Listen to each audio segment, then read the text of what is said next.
back to the Tuesday work session of the Salt Lake City Council. Before we begin our meeting, I just have a couple of agenda updates. Item number 1, the ordinance for a street closure at 740 North 800 West is being pulled because we still need to do a public benefit analysis that has not quite been completed. Item number 4, a board appointment for Larissa Trout to the Arts Council is being pulled because she's serving on another board, and we're just getting clarification as to whether or not she's an appointment in her current representative role. So those 2 items will need to come off the consent agenda this evening. So if you're making a motion for the consent agenda this evening, please remember to pull off those 2 items. We are changing our schedule around a little bit. We'll be going immediately into a closed session to have a conversation about employee negotiations, and so I'll be looking for a motion to enter that closed session for that purpose. Mr. Chair. Go for it. I move that we go into executive session for the purpose of discussing employee negotiations and legal advice. There's a motion and a second to go into executive session. I'll roll call this. James? Yes. Aaron? Yeah, I need to have you verbally say, yeah, sorry. I got you with a mouthful. I'm Yes. sorry. Lisa? Yes. Yes. And I'm also a yes. I'll ask those who are not here for labor negotiations to please exit the room. I anticipate we'll be about 30 minutes, and then we'll be reconvening here in this space. So if you're not here for a closed session or you don't know what a closed session is, you shouldn't be here. So thank you.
those specific items.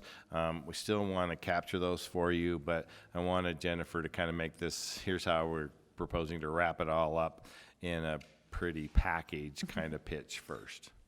So, thank you, Mr. Chair. Where this all started, if you remember, last week we had the budget balanced, and that felt good for 2 days.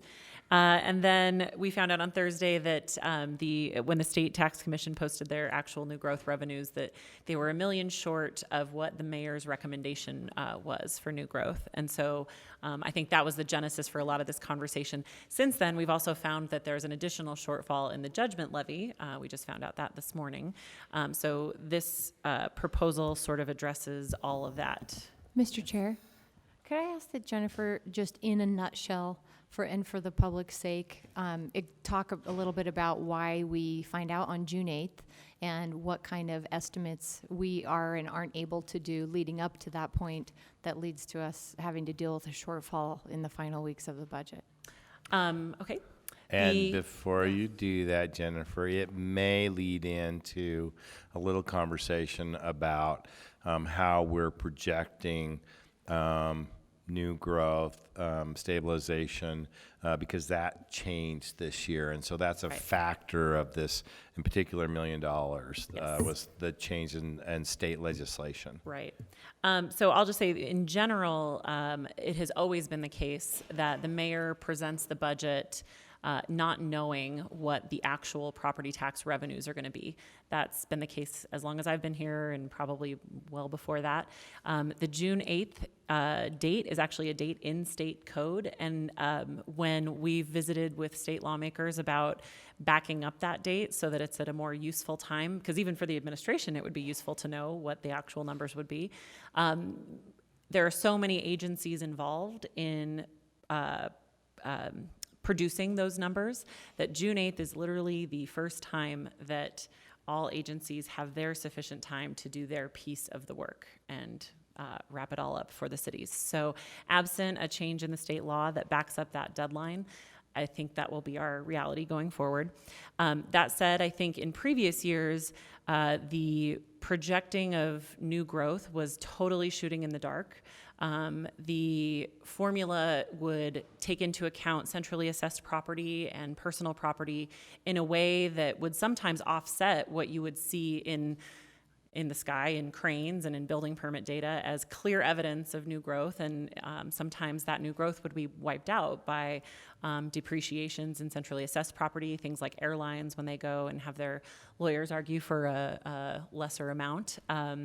And that was difficult for the city to explain to taxpayers of, well, I'm seeing all this growth. Why isn't the city, charging that growth instead of me for those additional services? So there was over a course of a number of years, a number of cities sort of recognized that as an issue with transparency. And so last year, the state legislature changed the formula.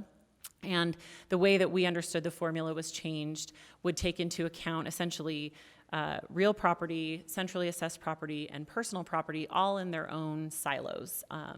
And I think of it like that because then you reap the benefit from growth in any of those silos. But the way truth in taxation holds is that you don't get penalized necessarily if there's a decrease.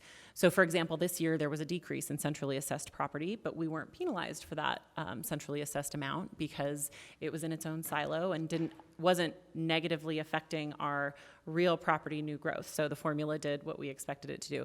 What we didn't know about in terms of a nuance, and I say there were many people on the finance staff that were involved in the legislative change, didn't understand in terms of the nuance was that the personal property aspect would not be treated as new growth. So whereas in the past, the city would benefit from people investing in, robots or large, computer systems or machines, now that would just be in our assessed value or total assessed value, but we wouldn't necessarily get credit for new growth.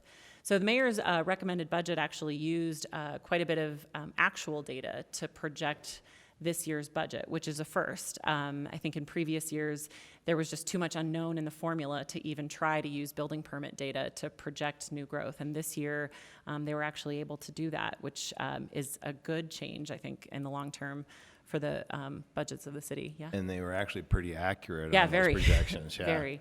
And so it's just the nuance of the personal property and the way that personal property is treated in the formula that we didn't, they interpreted it one way and we thought they were going to interpret it a different way. So that growth in personal property, or in this case, a decline in personal property, we have something like a $16 billion value collectively of all properties throughout Salt Lake City. 22 billion now. 22 billion now. That base grows, Right. although this year we're feeling a decrease. So in actuality, what happened is even personal property increased this year. But because it's no longer part of the new growth formula, the state didn't recognize that growth and hand it to the city as new, authorized new growth revenue. And so what way do we capture that? We capture it, I think, interestingly, I think we will capture it in the long run in excess revenue over adopted budget, I think in the long run. Because the city is approaching this year's budget with a property tax stabilization concept, I think that's probably where the city will capture it. But say we didn't do that, I think we would likely, experience an excess of budget. But then, of course, that means you don't get to spend the money in the current fiscal year. So you have to kind of wait for it to be received. I think it's really helpful and critical that you just so eloquently articulated that. By the way, I totally put you on the spot, but you know this better than anyone. And I appreciate you doing that because it helps us illustrate the shift in approach taken by the state legislature, of which we're grateful in some ways, Right.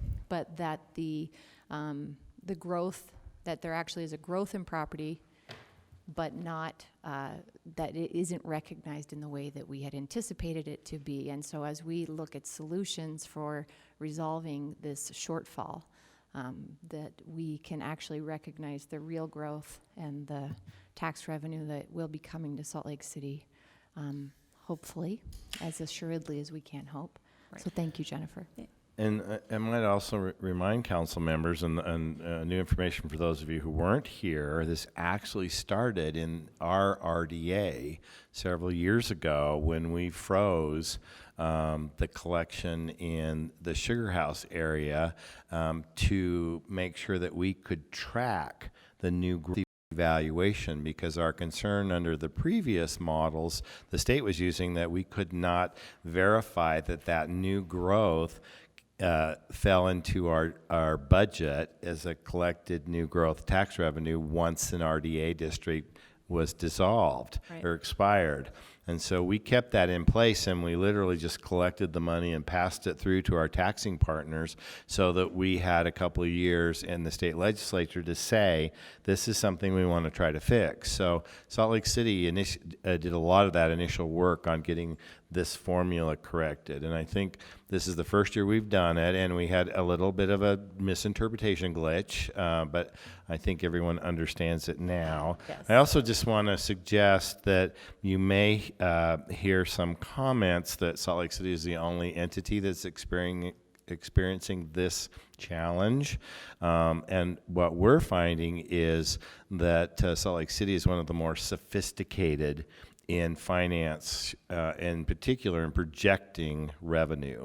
And many municipalities just accept what they get on June 8th as their revenue, and they don't really anticipate any new growth at all in their budget. So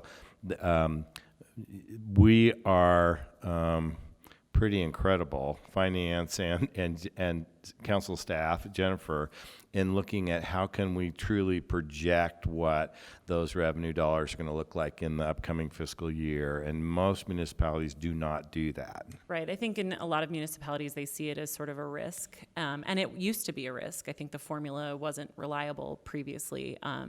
But I think to the finance department's credit, developing the formula they did with building permits and occupancy and building value, I think that will be a really valuable tool going forward.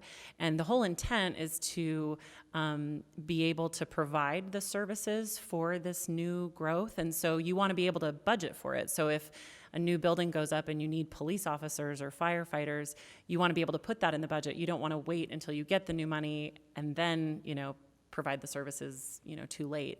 Well, so I think other cities are just sort of maybe thinking of it from they'll fix it once they get it a risk kind of perspective, standpoint. perhaps. And I might add that one of the things I really appreciate about us doing that sort of work is then we have a truly comprehensive conversation in the budget around what our services and our needs are. And what frequently happens when revenue comes in later in the year, we don't look at it in that comprehensive holistic city services perspective. That our annual budget is the opportunity to say, are we sufficiently funding public safety? And we don't always do that when we get an additional revenue of a couple $100,000 in mid-year. Right. Thanks, Jennifer. Thanks. So with that, maybe just go back into this sort of proposal of how to handle the $1 million-ish hole that we were filling. The mayor is recommending and the administration's recommending to fill that $1 million hole with the property tax stabilization concept. You'll remember in her original budget, it was a $3 million property tax stabilization. And in reality, we received $4.5 million in the current year over our adopted budget. So you could think of it as headroom, if you will, for that stabilization amount. So they're recommending to increase the stabilization to make up for the shortfall. So if the council agree, I don't know if you want to kind of go through and straw poll these, or maybe we'll talk about them all at once and then, okay. So then the next item is the judgment levy. And the chair and vice chair discussed using fund balance to fill the judgment levy shortfall of $216,000 as an offset to fund balance and the items that were used for fund balance last week. They would recommend to increase the revenue for the municipal energy tax, and that's based on data provided by the administration that shows the last 4 years has come in at about $230,000 above budget. So that's almost a kind of one-for-one amount. I realize that was a mouthful, so maybe walk through it. So the municipal energy taxes, corporations pay for their own gas outside of Questar occasionally, not very common, but some do.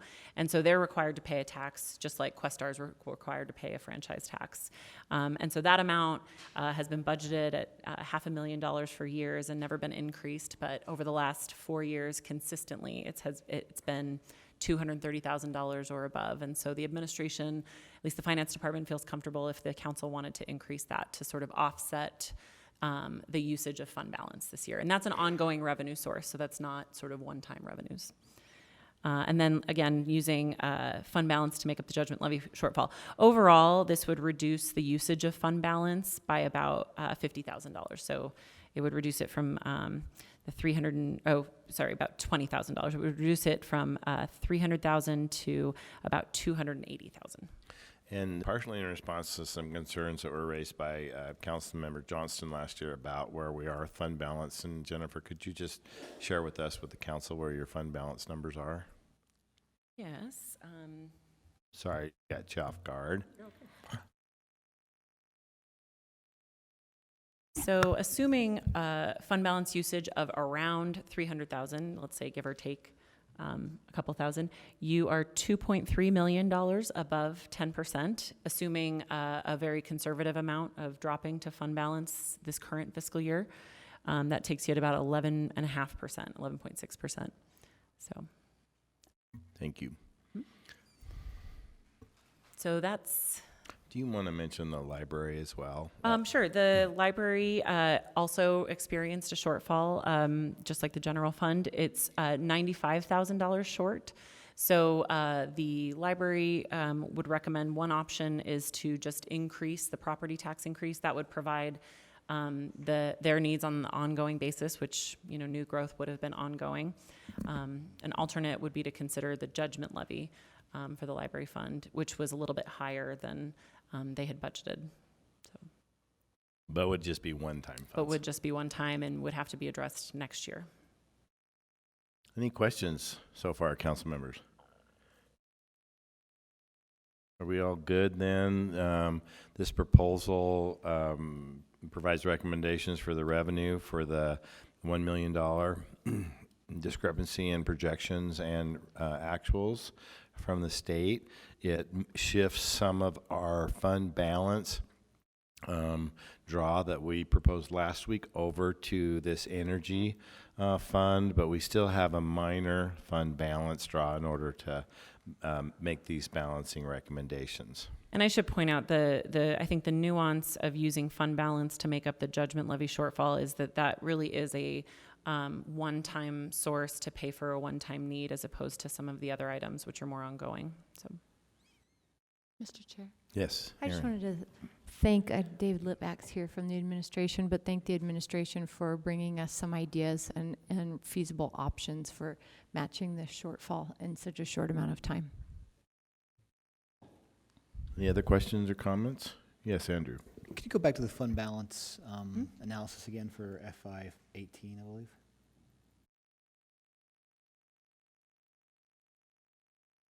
not exactly pretty because it's off to the side. So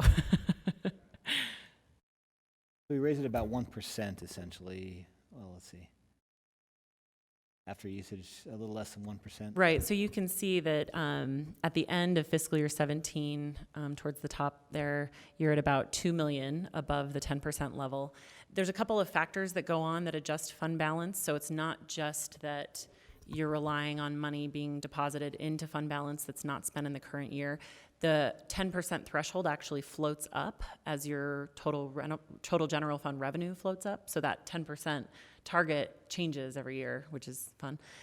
So you see the fiscal year 17 drop to fund balance. We've estimated 2 million, which is revenues and expenses not used. It's very possible that 2 million could be 3 million, it could be 3.5 million. So I think we've just plugged in this number as a placeholder. The administration won't know that figure until they completely close out the current fiscal year, which isn't usually until sometime in August, sometimes July.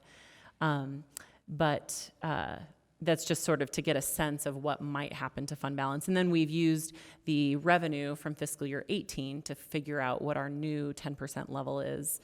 And that's what gets you to the 2.3 million above the 10% level, assuming that you're using 300,000. Again, we haven't plugged in any of this proposal because you haven't straw polled it yet.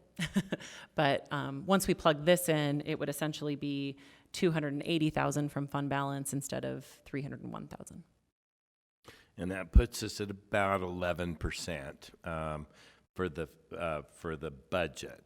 11 and a half. Yeah, 11.5% for the budget, and then that would adjust again once we reconcile. Right. I'd like to see us put forth some intent about where we want to be in a year to 2 years to 3 years for fund balance, especially going forward to the next budget session. Having a target will help us know what we're trying to hit. I think this is critical for us as we look at the economy potentially having a downturn sooner than later. Needing to rely on some of that, and also helping us to have some cushion for our bond discussions going forward. So Andrew, I see it like is skipping forward here to our legislative intent because we do have a suggested legislative intent for fund balance level. We'll come back to this as we review all those together, but it's something we did capture based on conversations from last week. So. Okay, so if there are no additional questions, I want to straw poll our comfort level with moving forward with this reconciliation plan that Jennifer just laid out for us. So please make sure you understand what we're Do you doing. want to include the library in that as well? Yeah, I think Okay. we should include the library. Well, no, let's separate that because there are Okay. two options with the library, so let's separate that. So any questions before we straw poll whether you're comfortable moving ahead with this plan? Yes, James. Jennifer, so what is the total new growth for property tax? And if we were to go out, Sorry, go ahead. is it 4.5? So the total new growth from the tax commission perspective, so real property new growth, Right. is closer to 1.6 million. The property tax stabilization would be 4 million. Stabilization is the concept of continuing this year's actual revenues into next year, which is separate than the new growth concept. Do you want me to, maybe I can run through that PowerPoint? So, and then my follow-up question to that would be, if we don't capture that new growth, next year we're in a deficit again, and we're capturing that new growth. Do we lose that opportunity to collect that $4 million? Yes. Yeah, in terms of the stabilization, you would. So we're talking about two different things. I think we have to be clear about it. We're talking about new growth, which that adds to our base, Right. Versus stabilization, which we would lose if we don't adopt that. So could we pull up the graph? I think there's a good time to do that. Jennifer, if you would run through this for us. Yeah, so this is a hastily arranged visual, so apologies for lack Actually, of this creativity. is really helpful. You also This have is one really in good. front of you. You Okay. should have one a copy in front of you. So on the left is fiscal year 2017, and the blue is what our adopted property tax budget is. The orange is what we received above that budget. So that's actually cash that we received in hand. It's not projected, it's what we received. If we didn't do anything to acknowledge that additional cash above budget, what you would have is what you see on the right, which is just the blue, which is our adopted property tax budget from last year. So the state tax commission sets it as you don't get to continue your actual revenue, you get to continue your budgeted revenue. So that's a kind of a mechanism to hold taxes lower, which makes sense from them. The green box represents the real property new growth. So that's new buildings. And this is the first year we've been able to separate that out and really rely on that and say, based on our building permit data, we know that $1.6 million in additional revenue will come to the city. And that's basically what the administration predicted, and so it's borne out. That would become our new watermark if we didn't do anything regarding stabilization. So we would get to keep that real property new growth, but what we wouldn't get to keep is the stabilization, the excess personal property, essentially. So if you go to the next slide, so this is just showing what essentially what's proposed in this case, which is to continue most, but not quite all, of the stabilization going forward. So. And that remainder amount on the left side top is that 2.8 that you were talking about back on the gray? Is Graph? more actually the like $500,000, because we received $4.5 million in excess of our budget The this half year. we don't recognize. Thank you. Right. And there's not necessarily a science to saying how much you need to stabilize or shouldn't stabilize. So it's just a projection of what growth, the rate of growth that might continue in the economy. Yeah, Cindy, please. To just add to this conversation and tie it back into what Councilmember Johnston was saying, the council does have the option of recognizing the full amount of that stabilization, of that difference in what's been collected versus what had been budgeted or anticipated. So, and if you did that, you could offset what you're currently projected to take out of fund balance. So it would slightly address what Councilmember Johnston is saying, although you could also argue it's not in the way that you would want to do it. You would probably want to do it through savings or another means, but that is an option to capture that money that's kind of on the table, so to speak. Right, and just to make that point, the arrow going the one way is to signify that it would be ongoing. So that black line would become our new normal, would become our new base budget going forward. And Jennifer, in the staff report, it mentions that we've done this in 09, in 10, and last year in 16. Well, do you remember off the top of your head what percentage or component of that amount received above budget was that we actually decided to forward? Mary Beth could throw a pencil at me if I'm wrong. I told her to do that earlier. Not a sharp I pencil. actually remember that it was the full amount, but it was because the full 16. amounts were much lower. The stabilization was in the $1 million range, or maybe less, maybe even less, and we could go back and confirm, but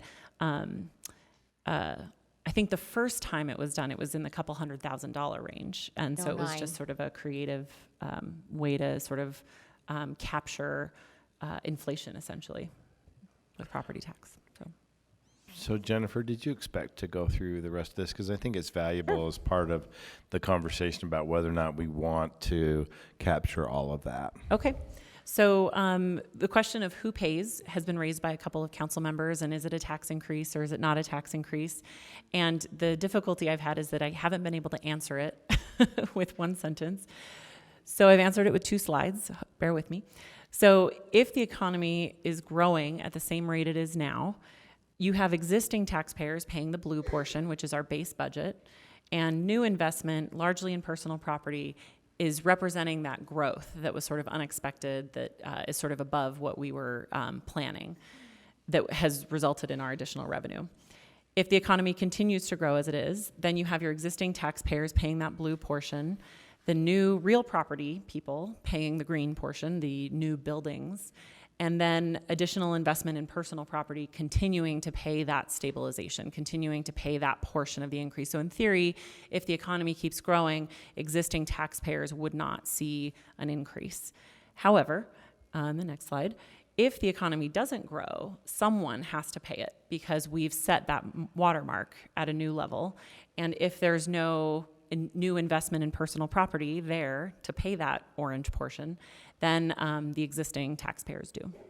So, And this is a case where some caution might be warranted as we're in the first year of this new formula. Right. We really don't know how personal property is going to play out over multiple years. And there are adjustments in personal property that are going to continue to be really difficult for us to project. right, and it is one of the more volatile line items, and even though we've looked over the last 15 years, it doesn't seem to track exactly with the economy, which is always a concern. So it's not always easy to predict what will happen with personal property, but the last 3 or 4 years, there have been substantial increases in personal property in the city. And the only sense I can make of that is just the dramatic commercial growth that the city has seen in the last couple of years. So, Mr. Chair, I guess this question's for the administration. Are we looking at working with the league to change the legislation that was passed for personal property?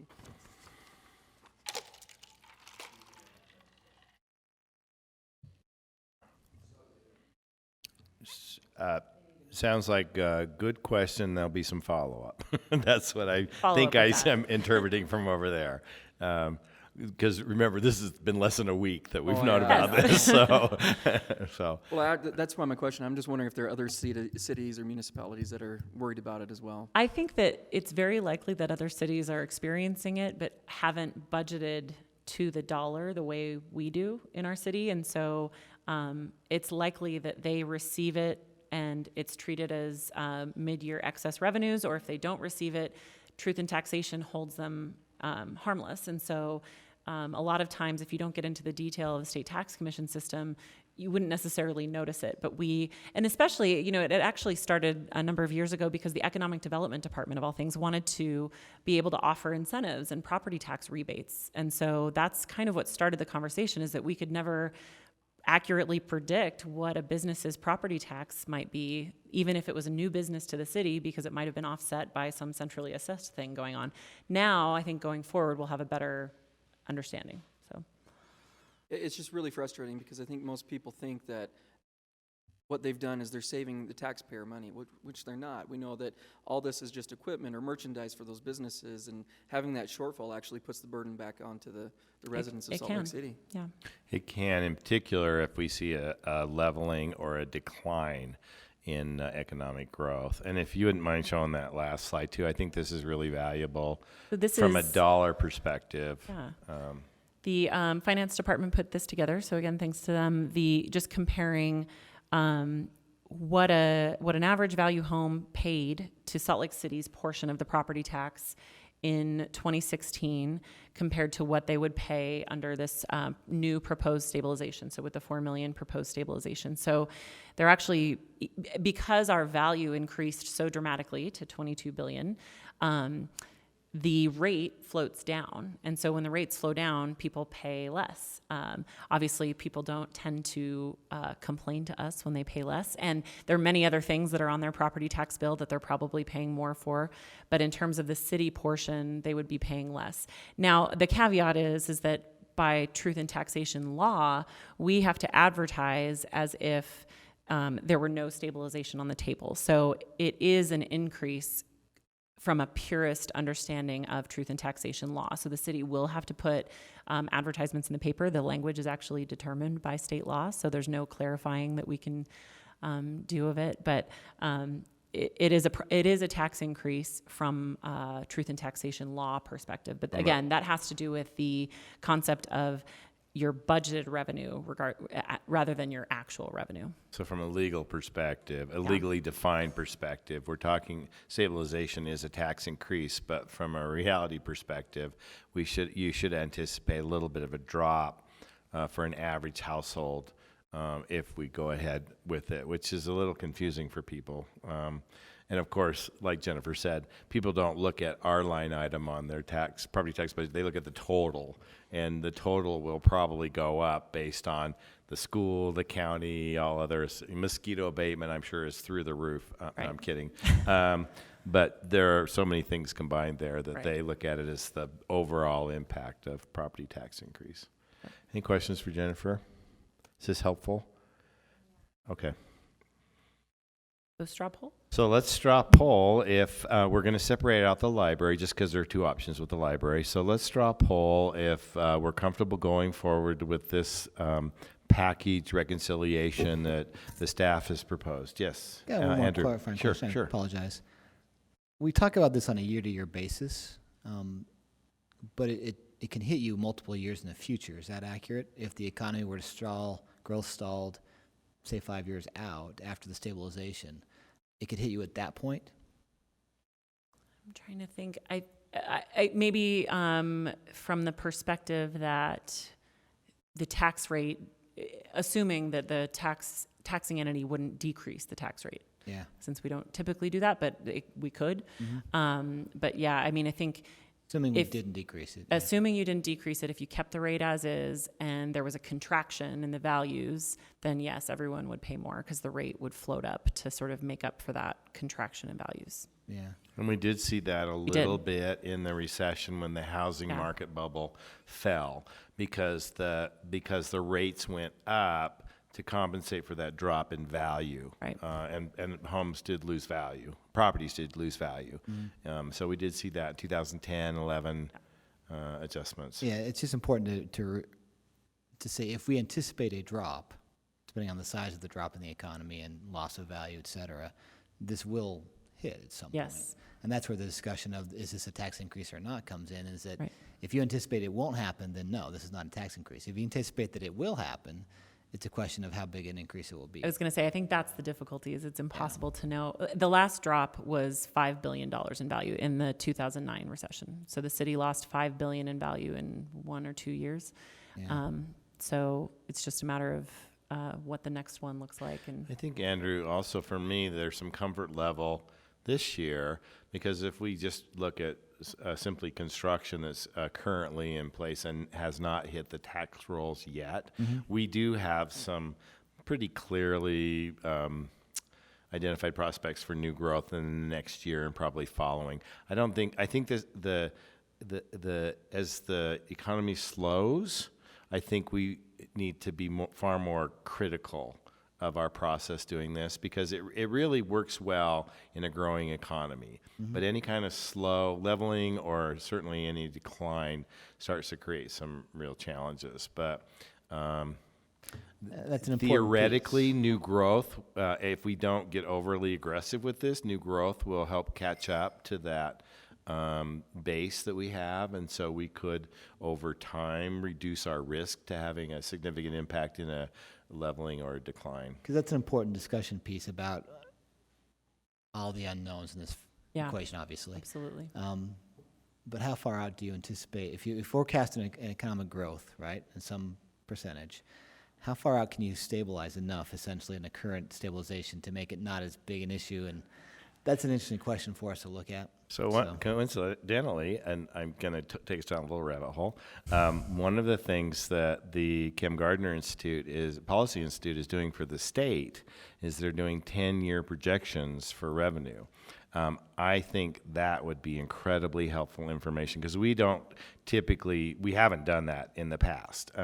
And I think that could be some really incredible information that could help us in looking at what kinds of adjustments do you make year to year based on projections of what the economy looks like over some time period. So, Thank you.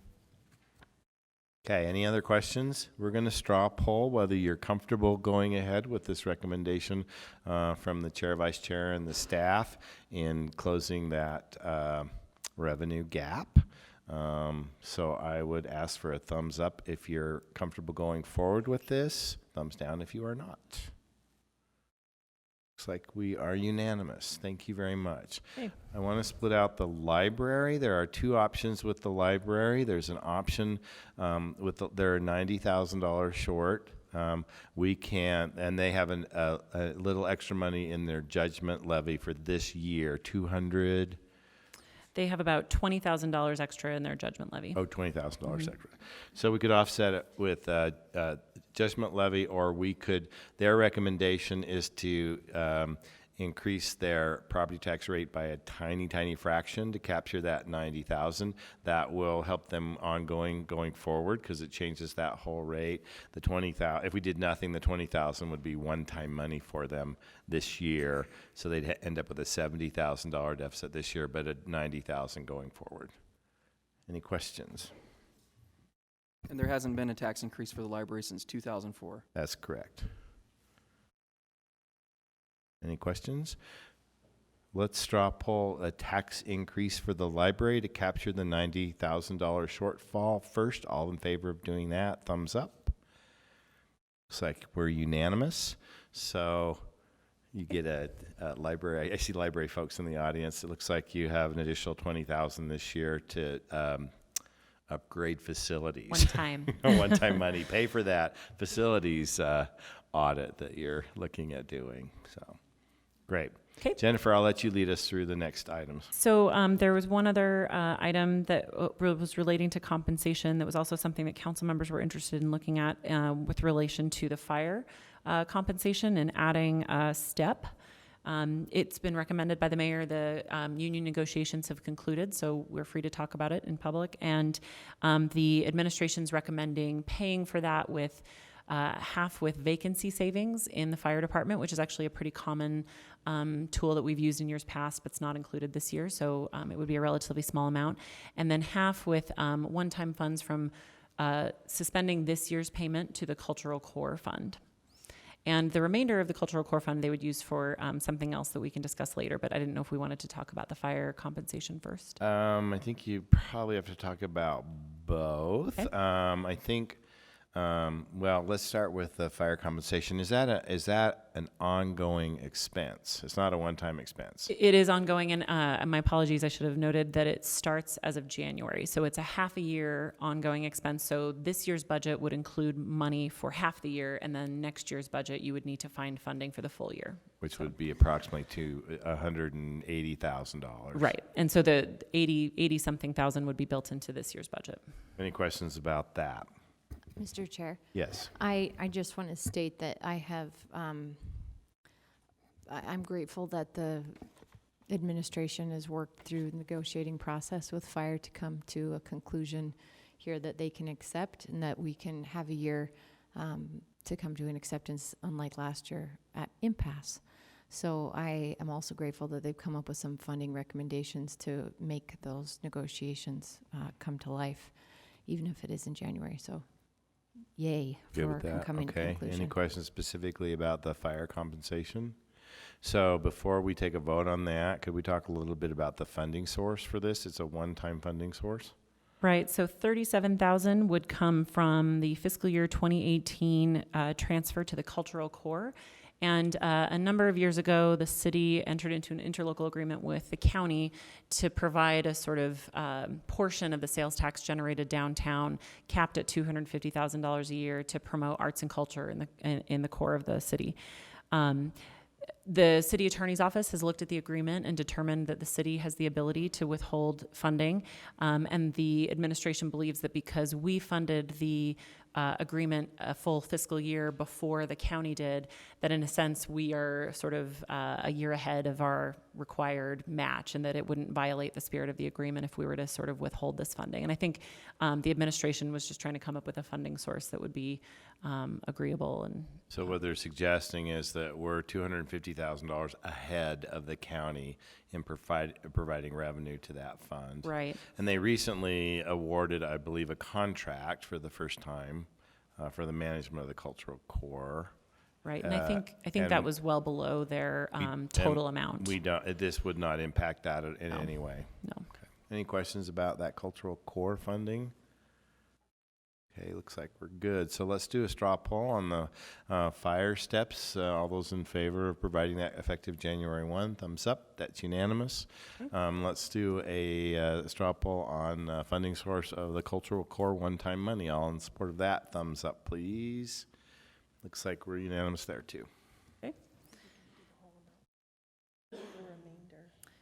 So the remainder from the cultural core, the administration is proposing to use for 500 West.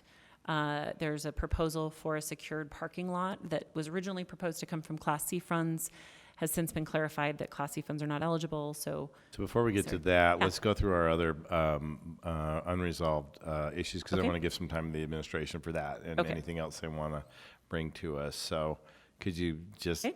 Yep, we'll hold skip that that. for a moment and go on? So one other item that has been raised that was in the unresolved issues staff report is $50,000 for a safety study for 600 North from I-15 to Redwood Road. Councilmember Rogers. It sounds like a Councilmember Rogers proposal. Do you want to speak to that, Councilmember Rogers? The safety study for 600 North?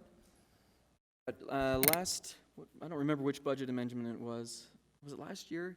I can't remember. We funded $89,000 for that traffic calming area on 8th West and 6th North. And both community councils, Rose Park and Fair Park, have reached out, and they want to see that continue because there are still issues within schools that are a little bit further west, around 1400 West. There's Backman Elementary. So, and there's the parks that are right there, and people are still continually to speed. They would like to see it reduced down to one lane each way from 9th West until Redwood Road. So this is just one way that they came out in support and trying to figure out how they could get that study done.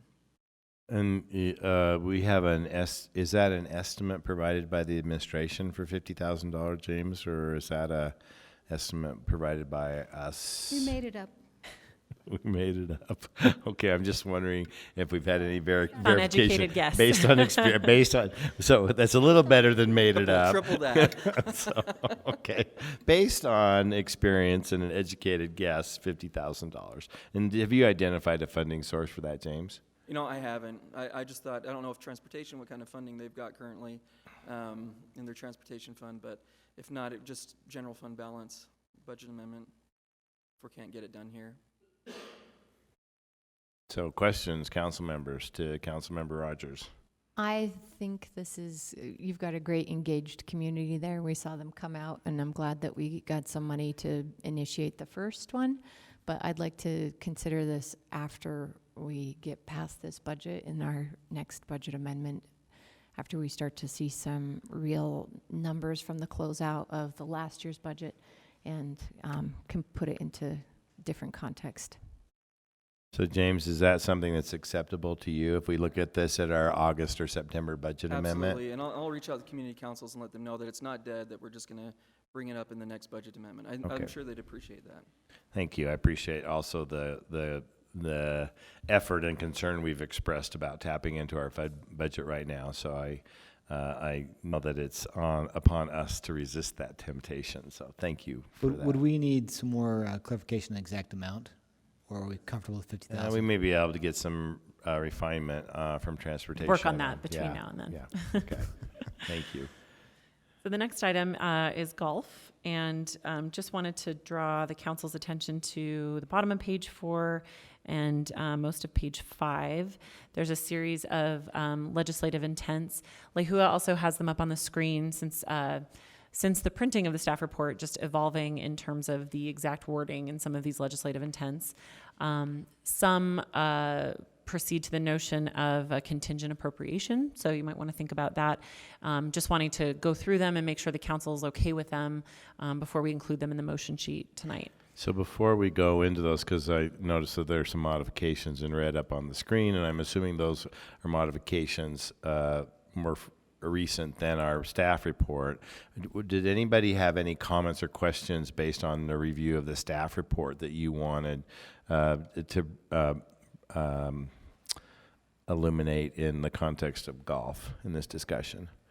So what I would propose we do is let's go through these. A lot of these, what the staff's looking for is, should these be legislative intent? Should these be contingent appropriations? We appropriated $400,000 to assist the Golf Enterprise Fund in finding a balance. It's not quite the right words, bailout. But I think there's some options here that the staff has sort of captured where we might be able to put some parameters around that. So let's just run through them, Okay. if you would, Jennifer.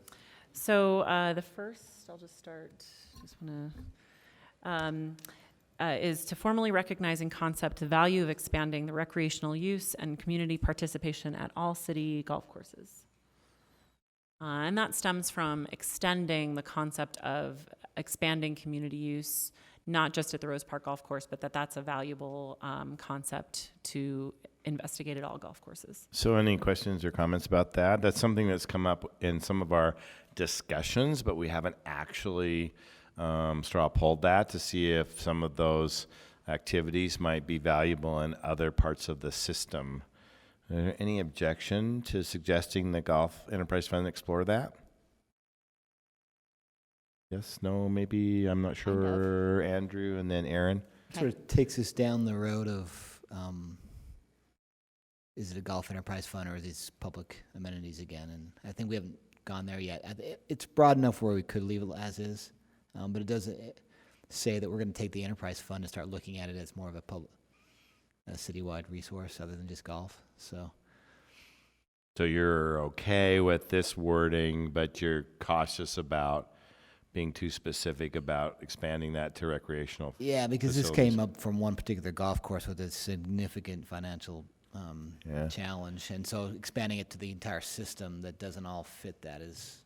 We have historically, though, we've asked the Golf Fund to explore other revenue generating opportunities, either related to golf or use of the golf facilities. So I don't think it's out of line there. Aaron, you had a comment or question? I think that it is out of line because when we have asked the Golf Enterprise Fund to explore revenue generating opportunities, a lot of that was around drinking and golfing concepts that are happening in other cities around the country, and that what that would mean beyond that is an investment in clubhouses that would come out of the general fund or would be a third party generated.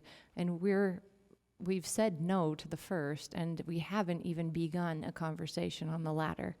So I don't want to ask the Golf Enterprise Fund to spend energy looking at ways to call a golf course a community recreation resource when it still isn't open to the public for parks use. Let's call this what it is.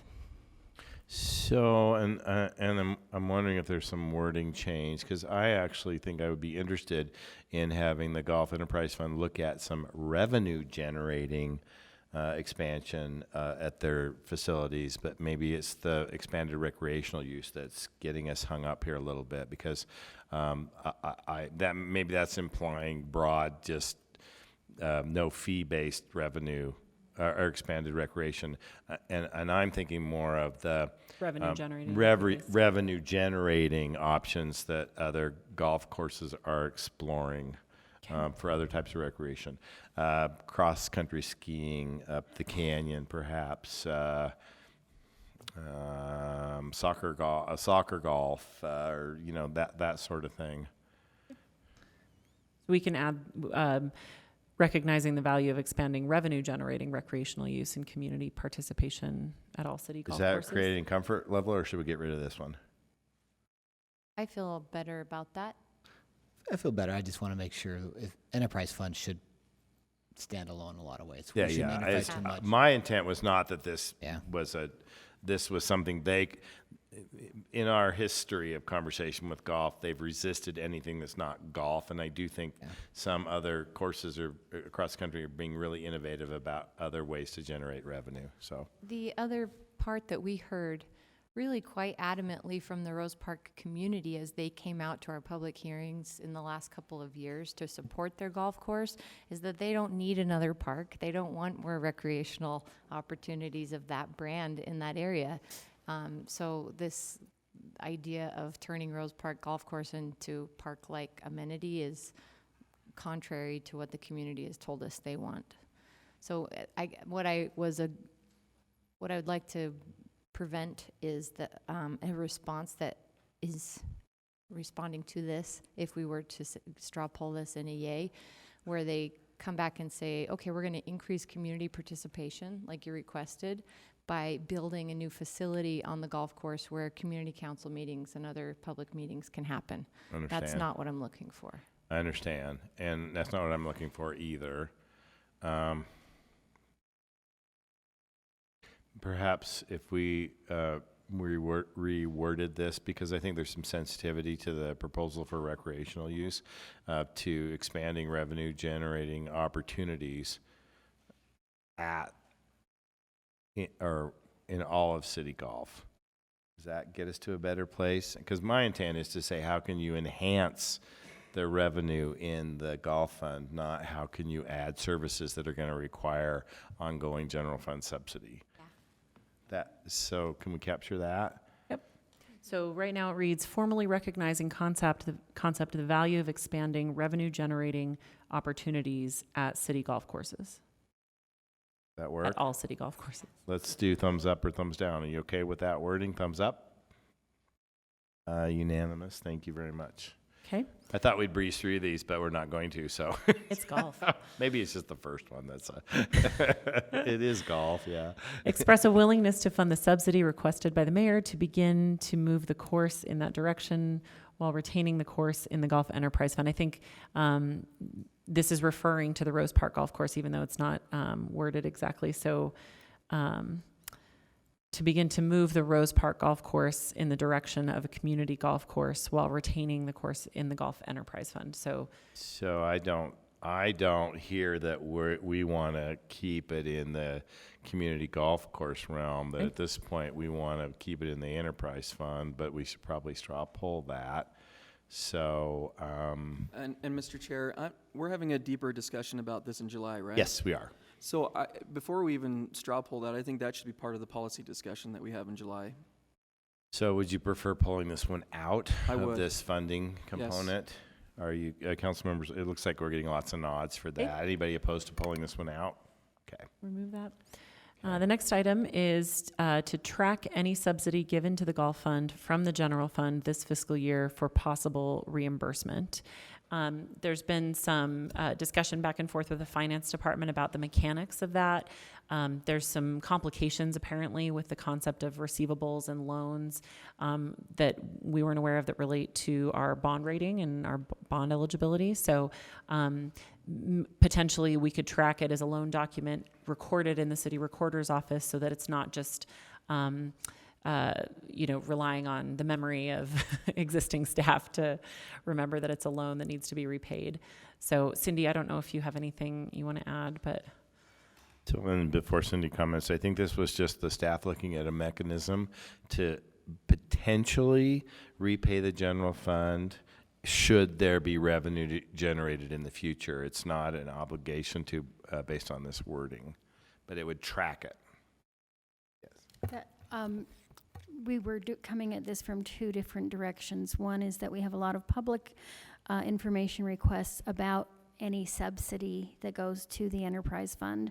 So anything that we can do to create a document that lives probably in the city recorder's office that documents that, so that if a future council is able to go back in and recapture that funding, that would be good. And then the other thing was that we did have council members who were receiving a lot of public comment about not wanting to do the subsidy.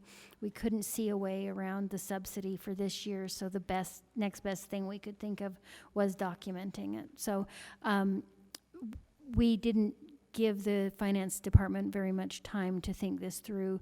It's very possible that we could work together and come back with a better idea, but for now we could include the placeholder of just a document that keeps the recording so that it's a very specific tied to council votes, that type of thing.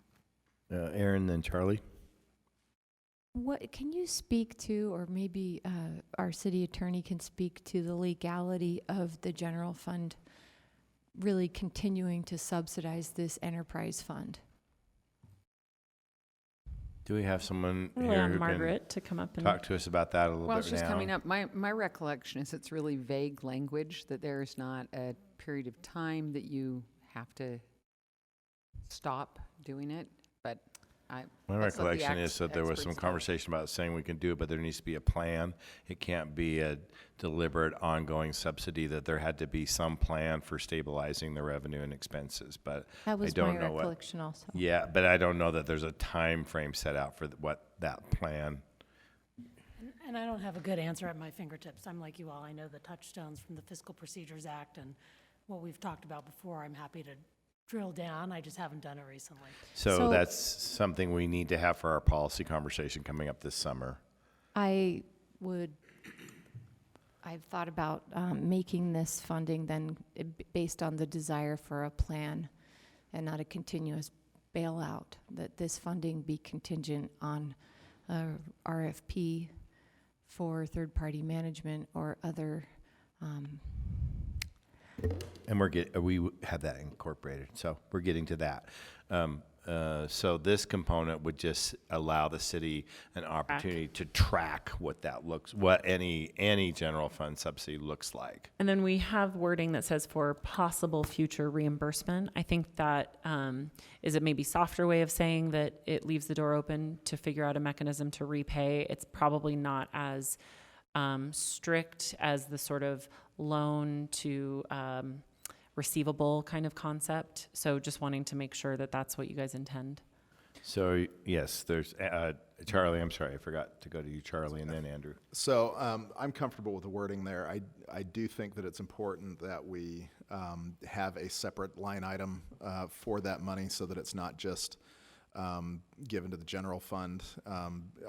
To Aaron's point and others, this is something that we can't and shouldn't continue to continue operating this way. So as long as we have something that we can identify that follows all the legal requirements and doesn't jeopardize bond ratings or other things, which it sounds like this wording will fits into that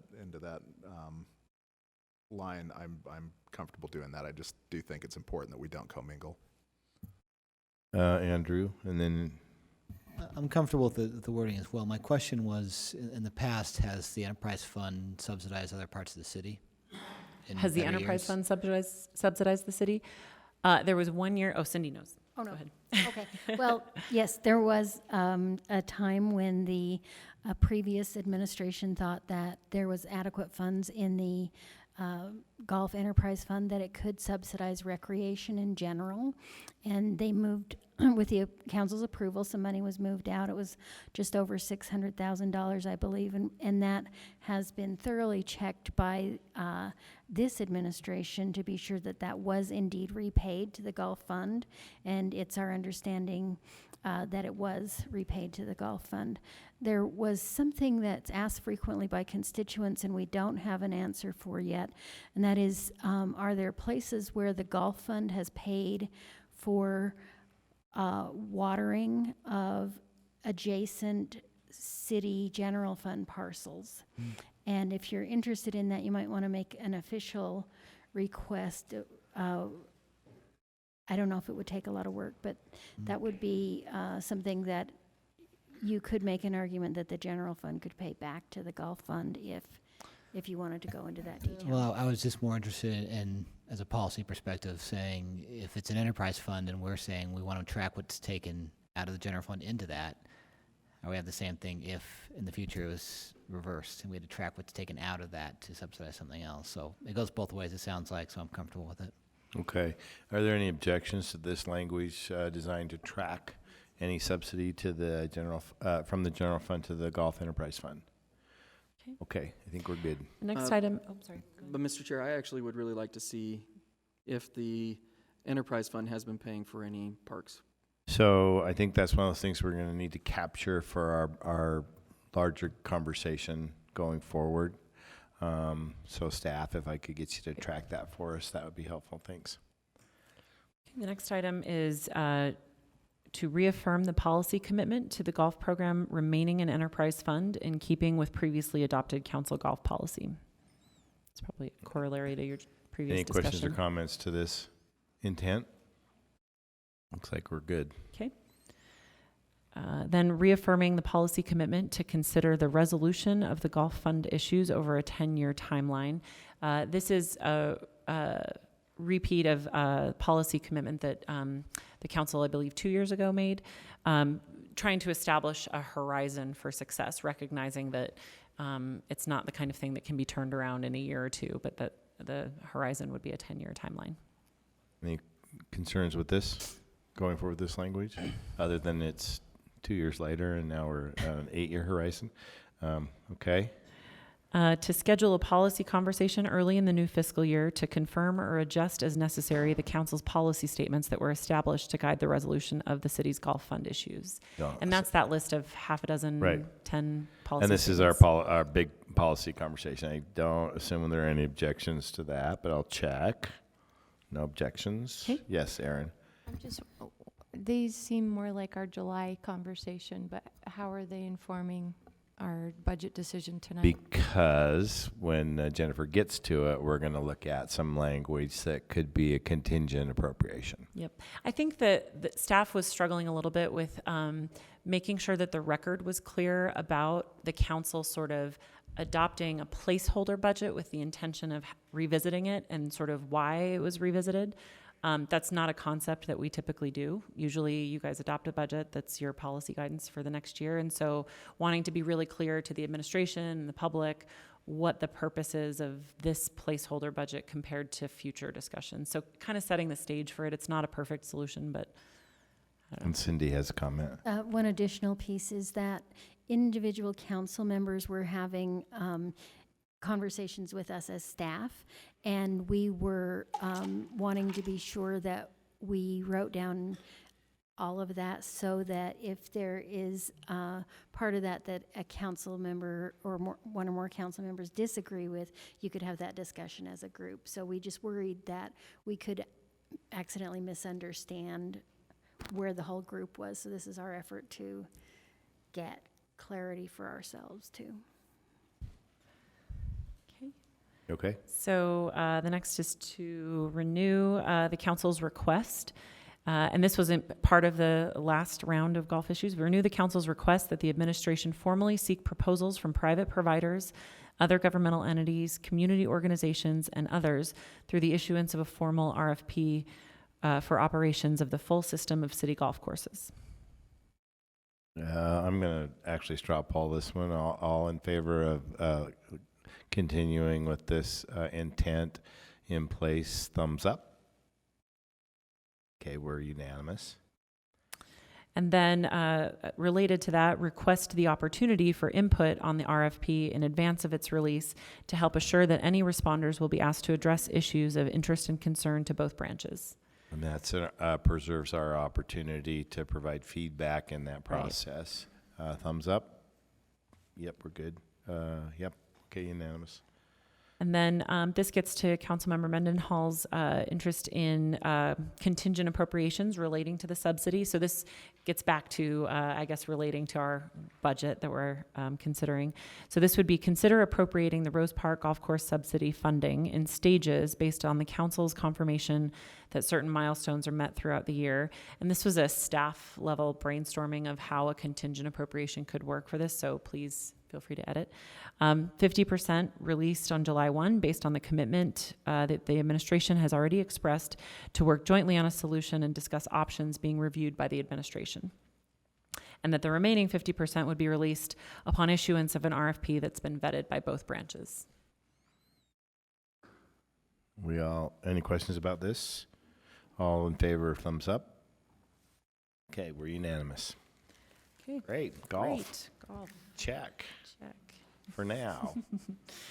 So next, I will direct you to page for the discussion about IMS and Constituent Request Management Program. There is a contingent appropriation and a legislative intent. I don't know if you're much better at explaining this than I am, so I'll turn it over to Lehua. Just quickly, last week we talked about the two items in the IMS budget. One would be for moving ahead with the constituent request management system, and the other would be for a document management system. I mentioned that there's a date in mid-July when the administration would miss out on some significant discounts for the CRM to move ahead. That would be 40% on some of the licensing that they need to, or on all of the licensing that they need to purchase. So in order to help that program move ahead, but also express the council's intent that they include our office and meet some other just information sharing and laying out the system in a way that would ensure its success moving forward, the recommendation is that for the CRM program, that the funding for that be approved with the understanding that a few items would be provided to the council, and that the mayor's office would ensure the success and citywide use of the program. For the document management program, the recommendation is that the council approve that contingent upon more information coming back about the needs assessment for different city departments, how it would be incorporated with how document management is already being handled in some of the larger city departments, and just some other information, especially in light of previous investments that the council has made for SharePoint, just to kind of balance all of the options and bring that information back to the council before this expenditure moves forward. And then an overall legislative intent that would apply to both projects, so that some of those interim reports are brought back throughout the year to the council so that you're updated on how they would be handled. And we're happy to explore options if the council would feel more comfortable with that being done in a different way. This was a little bit of a compromise to make sure information sharing and is moving forward in a productive way, but also not to miss out on any cost savings opportunities. Any questions for Lehua on this proposal? So in summary, it moves forward with an understanding that we have with the administration for the CRM because of the timing. That's just a couple after the beginning of the fiscal year, and it puts conditions on the funding for the document handling component of these projects. All those who support that, thumbs up. Any opposed? That's unanimous. Thanks. Okay. And then this is just an informational item that we've had a chance to confirm since the last discussion. Just wanting to make sure that the council was aware, it's page 8 of the staff report, that the mayor's recommended budget does not include funding for calendar year 2018 Twilight Concert Series. So I think this gets into the discussion of they'll revisit at the end of this year with the council. So our expectation is this fall we will have a report from Laura Fritz and her department about their survey and analysis of Twilight this season. So it's not included in next year's budget at all.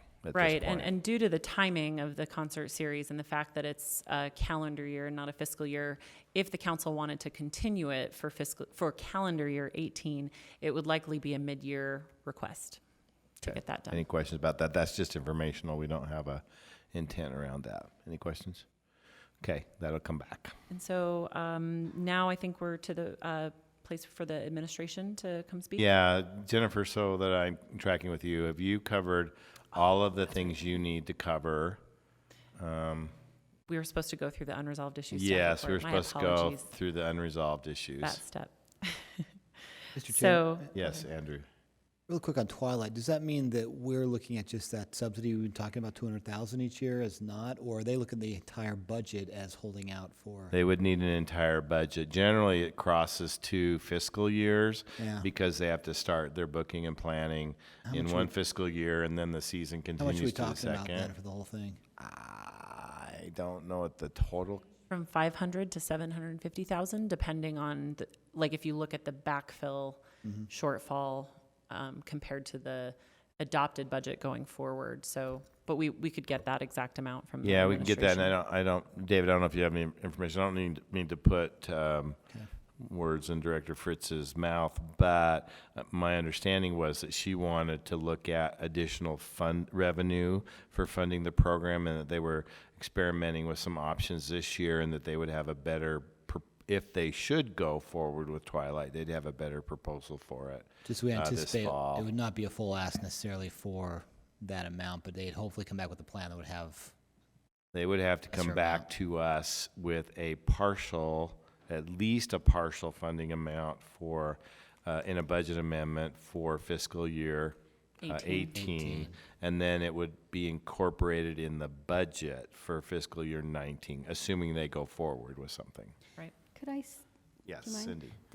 This is a way that we would say it, that's a harsh way as staff, just looking at the budget itself. So this is not a soft way to say it, but as of now, there is no ability to continue Twilight in next summer. So it isn't, if you get your report from the administration and you choose not to fund it, it is not that you would be killing Twilight. It would be that you chose not to revive Twilight. So as of now, Twilight does not exist into the future unless there's private funding or some combination thereof. So that's not the polite way to say it, but that's an important thing where I was getting at. That right now, it's not in the budget essentially. It is not in the budget, and if there's an expectation of it going forward next year, we would have to add money in the fall after we have our report from the Economic Development Department. Right, and other options that have been raised are dramatically rearranging it so that the cost of it is not so expensive. So I think there are other options to consider too. So the next, let's see, starting on page 2 of the Unresolved Issues Staff Report, we've discussed the various issues with property tax and property tax stabilization. So scrolling down to page 3, the 500 West secured parking lot median between 200 and 300 South. The administration will address that. Do you want to skip that until they? Oh, yep, Okay. go through. I want to be done. Jennifer, Okay. I want to be done with you, nothing personal. I appreciate that. Transition expenses, number 4, we just wanted to disclose sort of exactly what was involved based on the council's adopted ordinance from December of last year of what incoming council members might expect based on the city code. If you recall, the council straw polled adding $20,000 into the budget on a one-time basis to cover transition expenses for this year. And so I should say, Jennifer, summarizing the staff interpretation of our intent on all these. So if there's a question or if it doesn't capture what you thought it should, please stop her. No, I just would like you to put a total amount, because we've got a couple of bullet points here of the, let's assume a 4 council member replacement. We've got pay at 1337.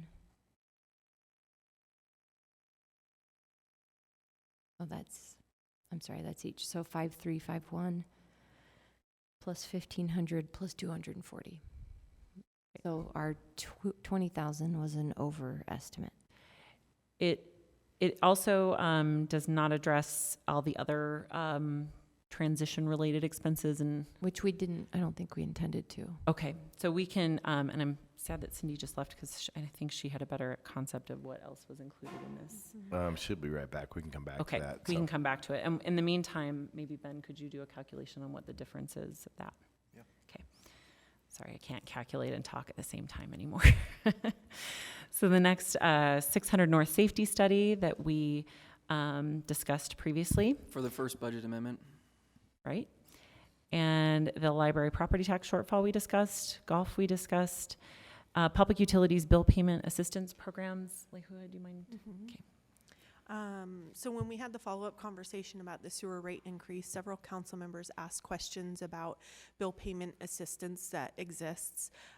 Laura Briefer at the time had outlined the criteria that people need to meet in order to qualify for the bill payment assistance. That criteria is established with a variety of other assistance programs through other utilities. And so changing that criteria would not be as easy as one would hope.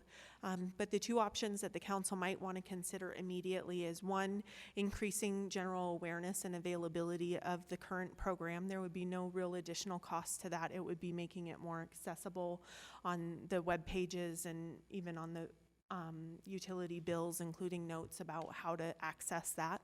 And then the other, The public utilities has the capacity to actually put notes on the bills, don't they? exactly. Yeah, and I think I've seen that on power bills, for example, right there on the note. There's a notation if you need assistance, where to contact. So And I think it could be twofold. It could be where to, how to access the assistance if you're in need of that. And then it would also be notifying people that you can make contributions to help other families Right. who may need it. So Great. it would be twofold on that. Mr. Chair? Yes.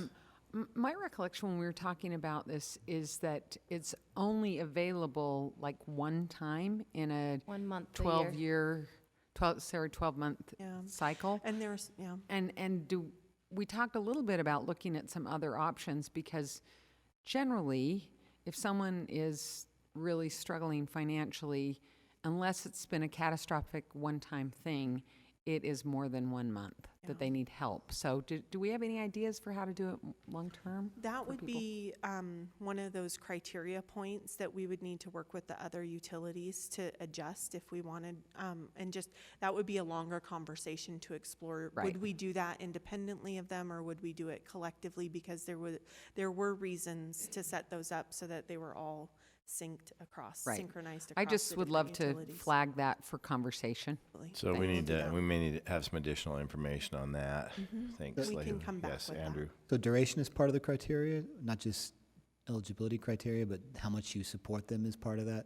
How the well? program, all of the All of it is? components of the program, my understanding, and I might be misunderstanding that, but. Yeah, and some of the so I think- programs, and I think this is a good follow-up, some of the other utility programs, they say you can only access it once, but they'll pay multiple months of delinquent bills too. Yeah, So exactly. we need to just see what the standard is, and if the concern is that we're running this through other agencies and their process, I think that's important, but it Yeah. sounds like we need a follow-up Yeah. on this, yeah. The other component to that is how much is available on an annual basis through that program. Currently, it's about $10,000.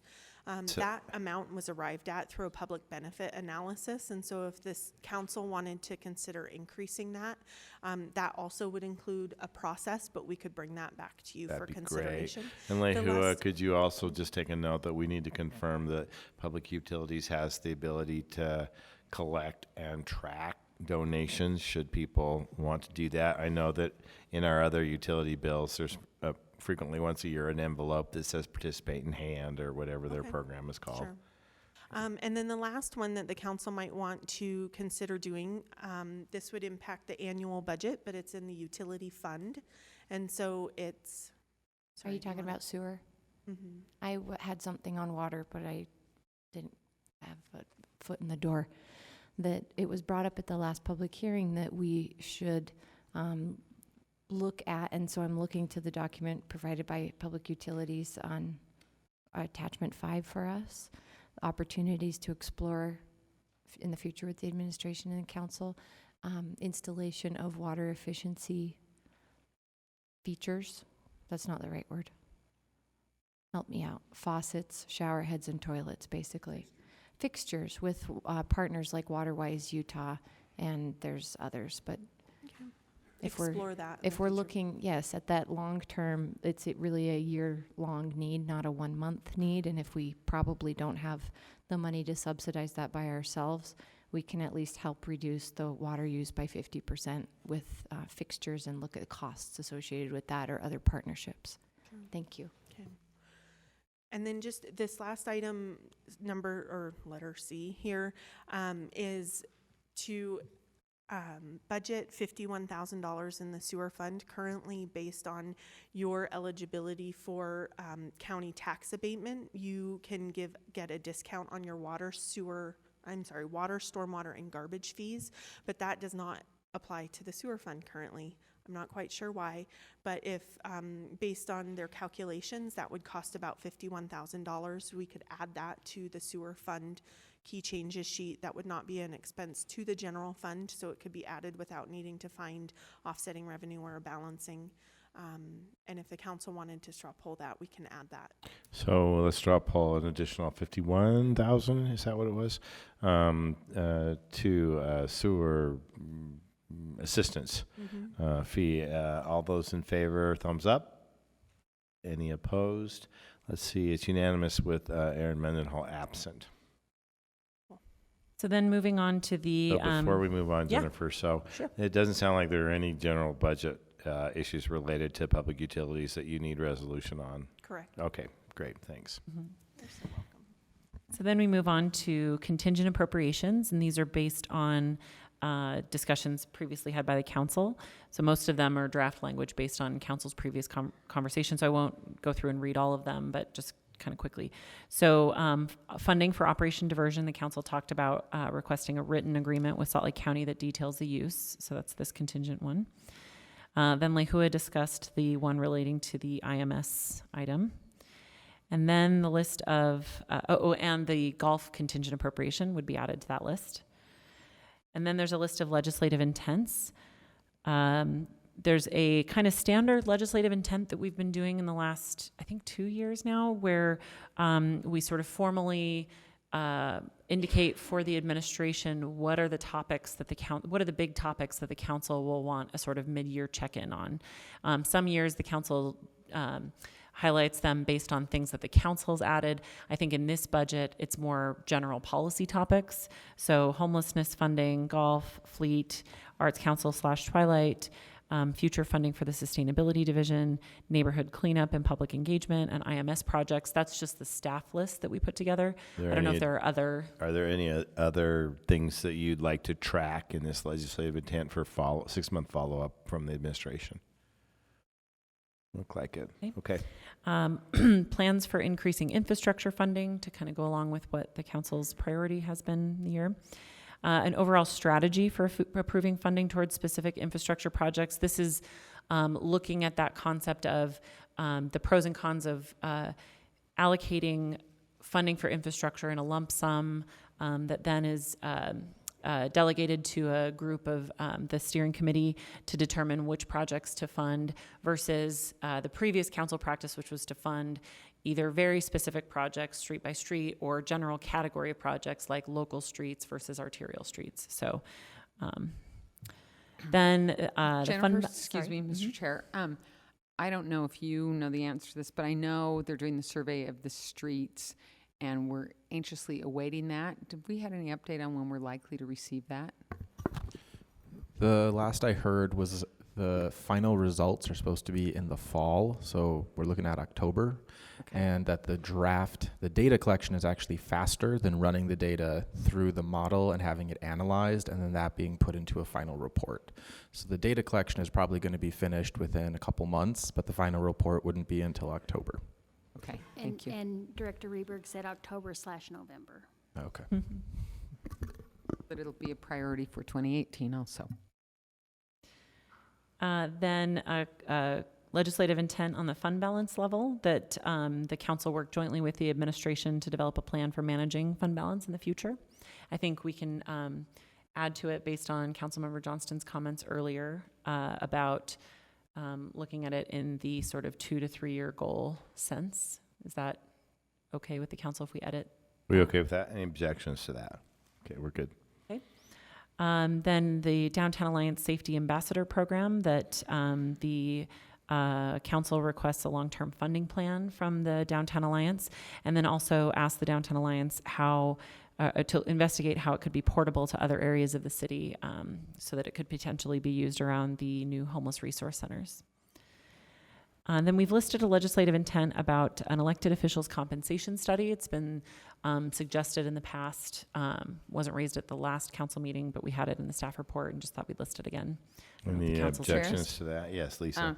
I just wanted to say, I know we received some information from HR, and I think most of us looked at it and felt a lot like the police, that they weren't really comparing apples to apples, that we're a little bit different situation than when we have an international airport than Henderson, Nevada, or some of the places in Arizona. Surprise, Arizona. I've never even heard of it, and they're comparing it to Salt Lake. So I would really push to have us look at something and have criteria that really matches up well with Salt Lake City instead of just random stuff. And this would be a specific compensation study that we would potentially fund and contract out. So the way it's worded right now, because we didn't have the budget allocated for it, is that it would just ask the CCAC to Okay. incorporate it specifically. Okay. And then we thought we could revisit the funding of an outside study at that point. I Okay. don't know if that's Sounds good. agreeable. And I feel like I can say that and encourage it because I will not benefit from it. That's good. Okay, that Right. is the end.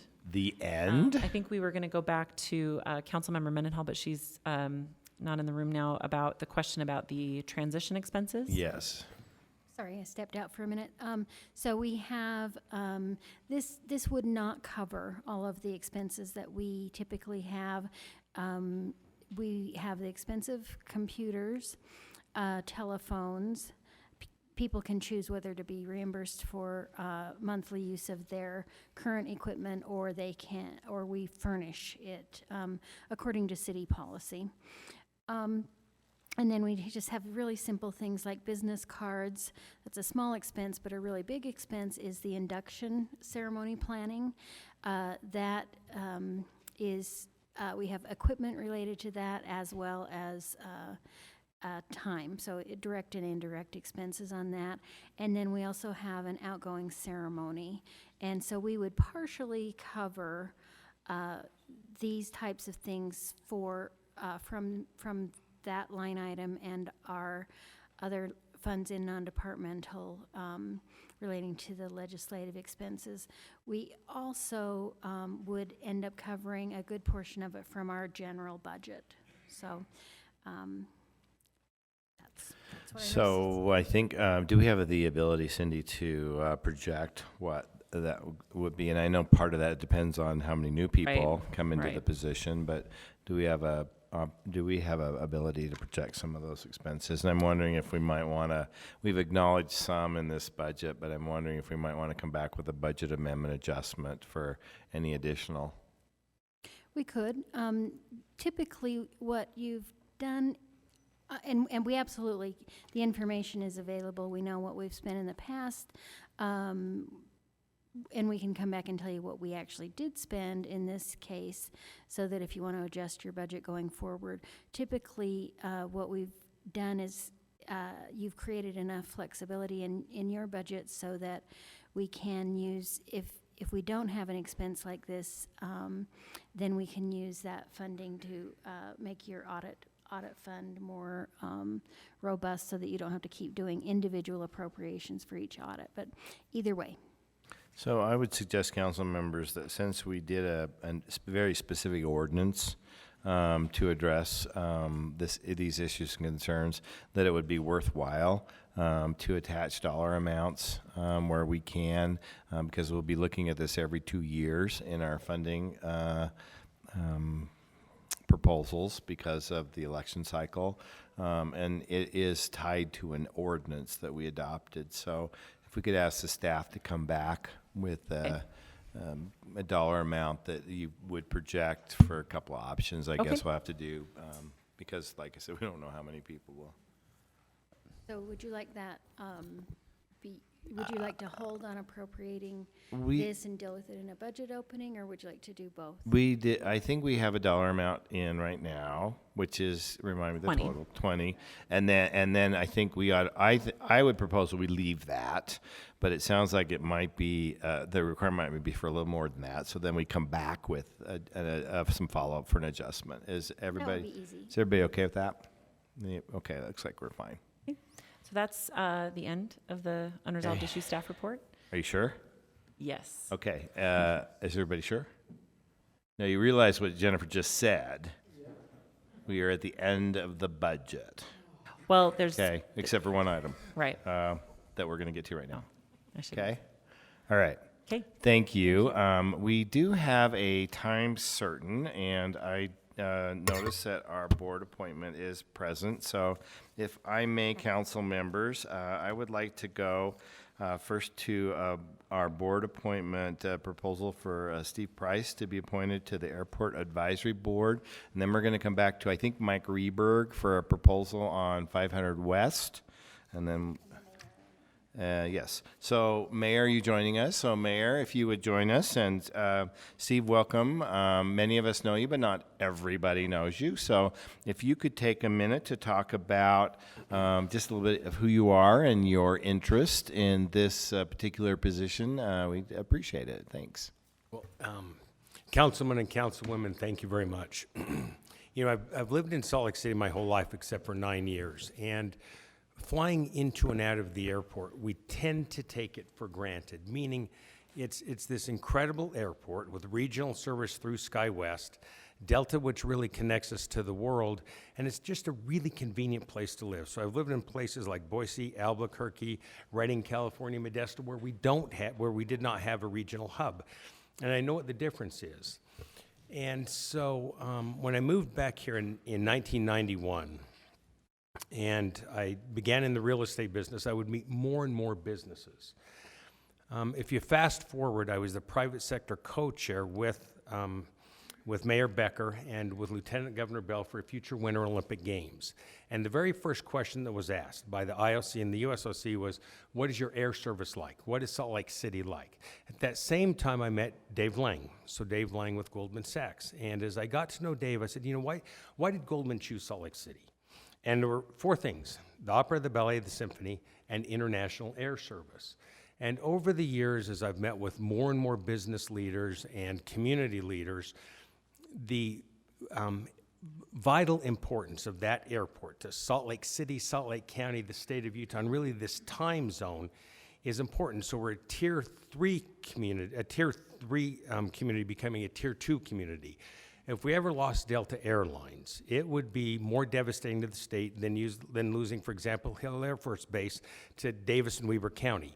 And so throughout my business career and throughout living here as a citizen, I've realized how vital it is. So can I share with you each an op-ed that I wrote? Sure, and if you want to hand it out, we can have staff hand it out, so you can continue talking. And Right, so I wrote this op-ed 2 years ago because from a personal perspective, being able to use the Salt Lake City International Airport as kind of a personal airline to yourself, to the business perspective, I realized how vital it was. So I'm in the real estate business. I develop warehouse and distribution buildings primarily in the northwest quadrant of Salt Lake City and in other areas. And being in the warehouse and distribution business, goods and products move 4 ways: road, rail, air, sea. And we have 3 of those 4 modalities, those transportation components here. We don't have an inland port. We're working on an inland port study. That doesn't mean that we're going to build a trench from Salt Lake City to the Port of Oakland, but through working with certain federal mechanisms, so clearing customs in Salt Lake City versus a port would turn this into an inland port.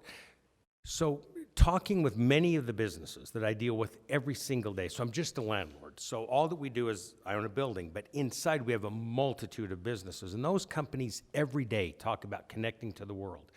The bottom of the plane, freight; the top of the plane, passengers.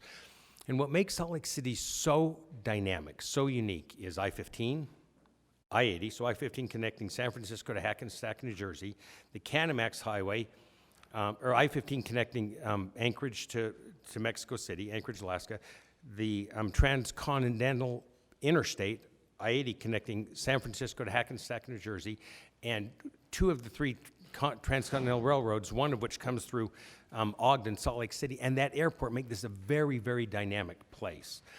And so as I look at the airport and I talk with businesses and I look at their trajectory for the county, Salt Lake County, the state of Utah, and really the importance in this time zone, that airport is vital. Delta Airlines is vital. SkyWest is vital. And I don't mean important, I mean vital. And so I've thought about for a long time, since I wrote this op-ed 2 years ago, the importance of Delta Airlines, the international airport, the importance of Salt Lake City continuing to manage the airport, not the state of Utah, that it's just vital. And so I wanted to serve on that board. I also I'm a trustee in the University of Utah. I serve on the board of the Utah Sports Commission, EDCU, World Trade Center. And with each of those, whether it's an event that's coming here for the Sports Commission, whether it's our next recruit through EDCU, whether it is I'm on the CEO search committee for the new CEO of the University of Utah Medical Healthcare System. And the first question that everyone always asks is air transportation. Can we get to Salt Lake City? Can we get out of Salt Lake City? How does Salt Lake City connect to the world? And so it's really important. And so I wanted to do this for a long time. The seat became available. I applied. I've talked with the mayor and some of you. I think it's something I'd like to do, and hopefully I could add value.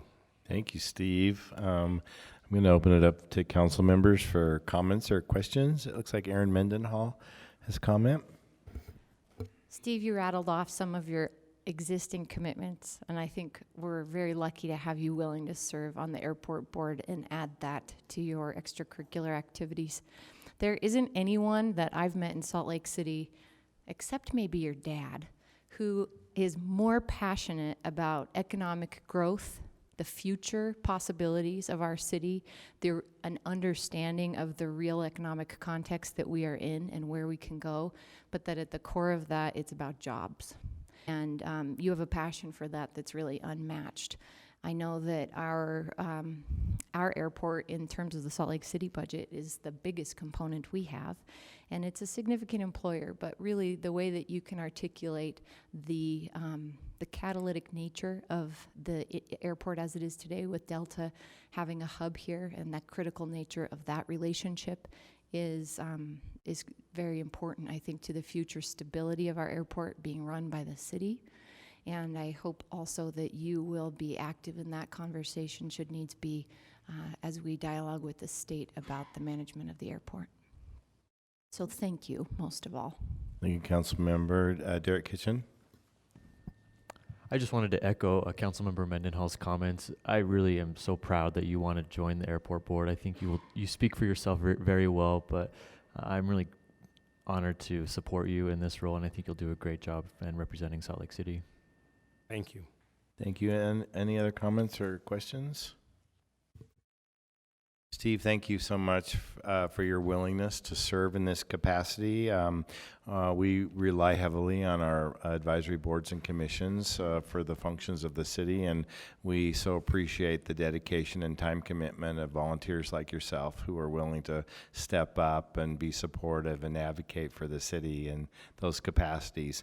We have you scheduled on our consent agenda for this evening. You do not need to be present to win, is what I like to say, and you're welcome to stay. However, we expect to approve that consent agenda and look forward to you serving with us on the Airport Advisory Board. Thank you. Well, thank you, and I'll represent the city robustly. Thank you very much. And thank you, Mayor. Thank you. We're going to, council members, here's my hope. We're going to invite Mike Rehberg up to talk about one last budget item, which is the 500 West project. David, are you joining with David Lidvack? And then we're going to take a short break before our next time certain, which is at 5:15.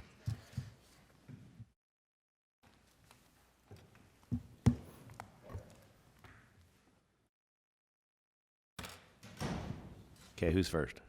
I'm going to kick us off. Okay, good. Thank you, Mr. Chair and council members. This is a concept that all of you should be familiar with. We've had an opportunity to sit down and speak with probably about 5 out of the 7 of you specifically about this proposal, and also in the context of the larger proposal for the Rio Grande and 500 West area. One of the things I just want to start off and recognize and thank you for your feedback. As staff mentioned, we initially proposed funding for the 500 West median to create secure parking. Just a quick reminder, secure parking for law enforcement officers, Community Connection Center staff, as well as Salt Lake County Health Department staff, all staff who work there, obviously, down in the Rio Grande, and Public Services, thank you, all who work down there on a regular basis and have had problems with vehicles being vandalized. We initially were proposing to utilize street improvement funds for this project. We did receive feedback from several council members where there was general support for the project, but concern about that specific funding source. And so to more than happy to answer any questions about the project itself. I think you're all very familiar with it.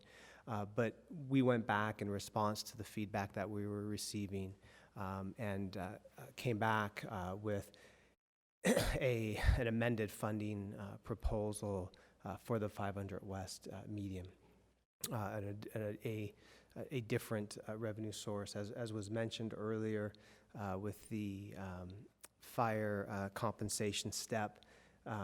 We proposed using some of the cultural core funding to cover that. What we are proposing with 500 West, the 500 West median, is to use the remaining balance of this 1 year of funding for the cultural core for the purpose of creating secured parking at the 500 West, part of the 500 West median. Again, very positive feedback that we received from council members in terms of the concept, concern about the funding source. So we wanted to come back to you with a new proposal. I also just want to quickly mention that I know that's something that's very important to the administration and to the council in terms of engaging with the community. And so I want to let you know that in developing this proposal along with the broader proposal, I wish I had the map right here in front of me, which I could put the context. But we had an opportunity to meet with several community groups, the Downtown Community Council, the Downtown Alliance Public Safety and Maintenance Committee, a very robust conversation with the Salt Lake County Mayor's Office, service providers, as well as leadership of the Pioneer Park Coalition. And the businesses in the area as well. So, and again, very positive input received on the overall proposal and this one in particular. Questions, comments? Mr. Chair. Yes, Lisa. I'm one of those who really expressed concern that we were using street funds, so I really appreciate your looking for another way to fund it. I have a lot greater comfort with the money not being taken from streets. Thank you. You're very welcome. Other comments or questions? Andrew?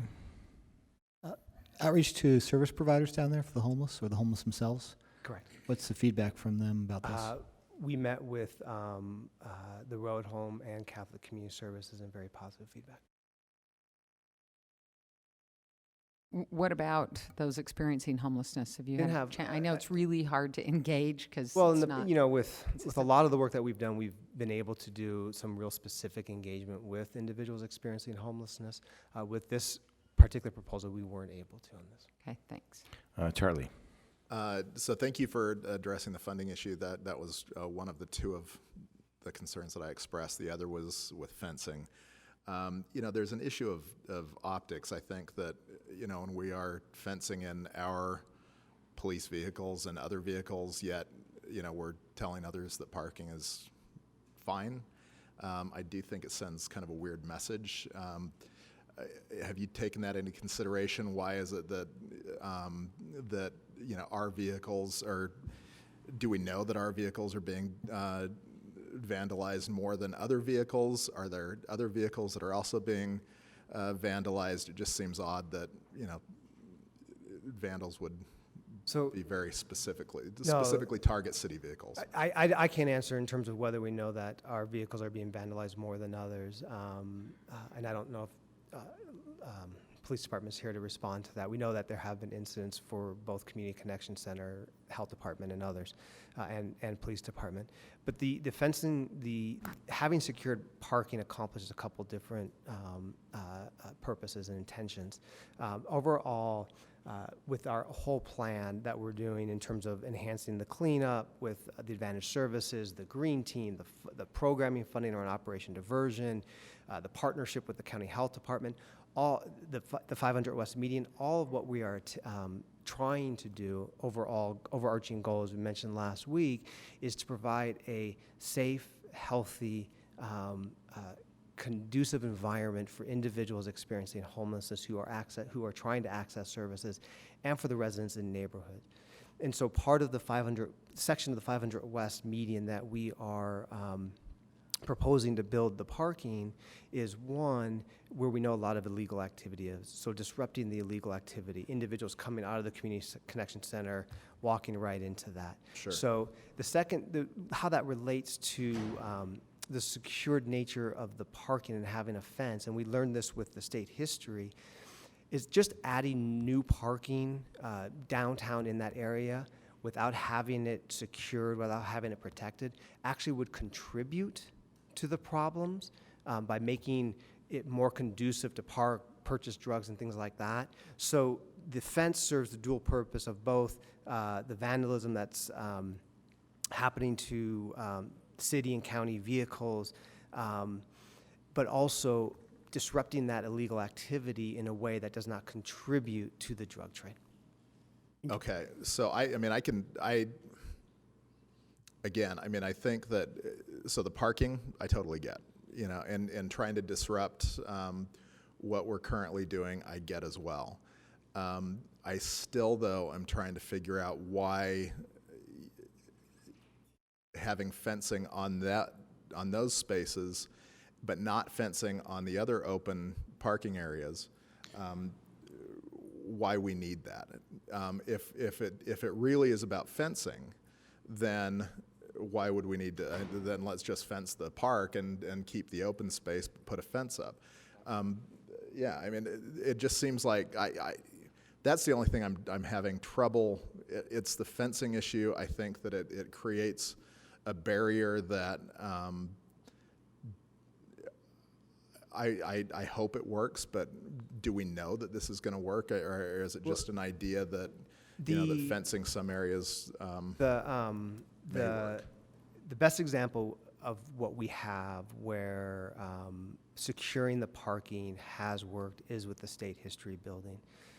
Prior, it was completely accessible. There was no fencing, there was no gate, anything, and it was a hot spot for illegal activity. Through partnership with the state, they have added secured parking there. They have it controlled, and we have seen a significant decrease in drug activity in that particular parking lot.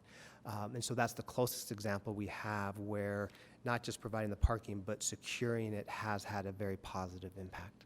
Councilman, if I may, one of the things that the police are concerned about is a parking lot that isn't fenced. You have a bunch of cars. That creates an environment for crime to happen too. That's blocking those spaces between parked cars can be areas where you can hide activity. So one of the things that the police have said, a secure parking eliminates that possibility, protects it. But one of the other things too is the general changing the physical environment down there is one of the things the police feel will be a disruptor there. And you can't, the parking alone doesn't do that. It moves people, it disperses the criminal activity. Police believe that that's a concentrated area, and they believe there's a good chance that this will disperse the activity on the north end of Fifth West. It makes their policing easier to target the drug dealings that go on if they're isolated, if the drug dealers are isolated. The other question about fencing the whole entire area, I think, were you talking about the entire? No, I mean, it just seems like that we have unsecured parking throughout that area, and having a median that is going to be completely fenced and parked is going to, it looks more militarized than I think it needs to be, and I don't know if that in the long term will contribute to what we're trying to accomplish down there. So the fencing that you're looking at, is it temporary in nature? Is it permanent fencing? I mean, everything that we're proposing with 500 West Meeting is temporary in nature. As we know that RDA is doing the feasibility study and the traffic study, and we're not proposing with the 500 West median to take away the median itself and the infrastructure so that the grass, for example, can be put back when the city is ready to. Okay. And Councilman, if I may, the issue of what the fence looks like has come up, and I think Councilwoman Mendenhall brought this up. And we've proposed a temporary 6-foot fence, often what you see out here at our festivals. We can do something different. The cost estimate is based on a temporary 6-foot chain link fence that you often see here. If we thought a different style of fence is important to sort of minimize what you're talking about, that's a conversation we can have, and that we're willing to have that conversation. Just the funding mechanism and the estimate has just the temporary. One thing, and then I'll be done, Mr. Chair. But what I would actually like to see, and I think would make me more comfortable about this, would be to, since it is temporary, since it's something that seems to me that can be added later, what I'd like to do is start with unfenced, have the parking, do what you're going to do, and if there is a problem, and if what is happening is not working, then add the fence later, because just immediately going into a situation where you have chain link fencing and surrounding a median, without having any sort of direct idea that it's going to work. If it doesn't work, if the parking doesn't work, if we're still continuing to have problems, if police can't get a handle on some of the criminal element that's taking place down there, then at least we'd be able to say, okay, well, we tried this, it didn't work. I'm not saying we wait for a year. I'm not saying that we hold out, but before we go all the way, let's at least see if the parking issue will make a difference. That's just my personal thought. I haven't even brought this up with anyone else. So, thank you. Yeah. Additional questions, comments? I appreciate my council colleagues' concerns and questions on this, because I don't know that there's really a right answer for this neighborhood. So I appreciate two things: that you're bringing an idea forward, even though there's concerns. And I appreciate that you have made a funding request to the council, because that's the kind of collaboration that we've all been waiting for from the administration. And so, I'm looking to support you guys on this. I think Charlie might be onto something with, maybe going halfway with your idea, seeing how it works out, and then maybe adding the fence shortly thereafter if it indeed becomes a problem. But what are your thoughts, and what is the administration?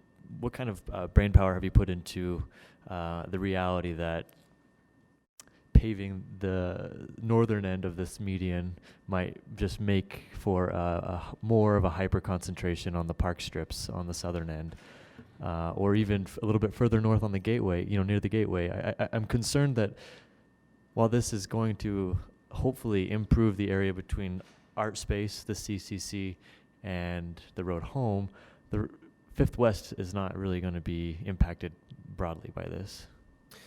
Well, that's a great question, and let me assure you that a lot of brain power has gone into that very question.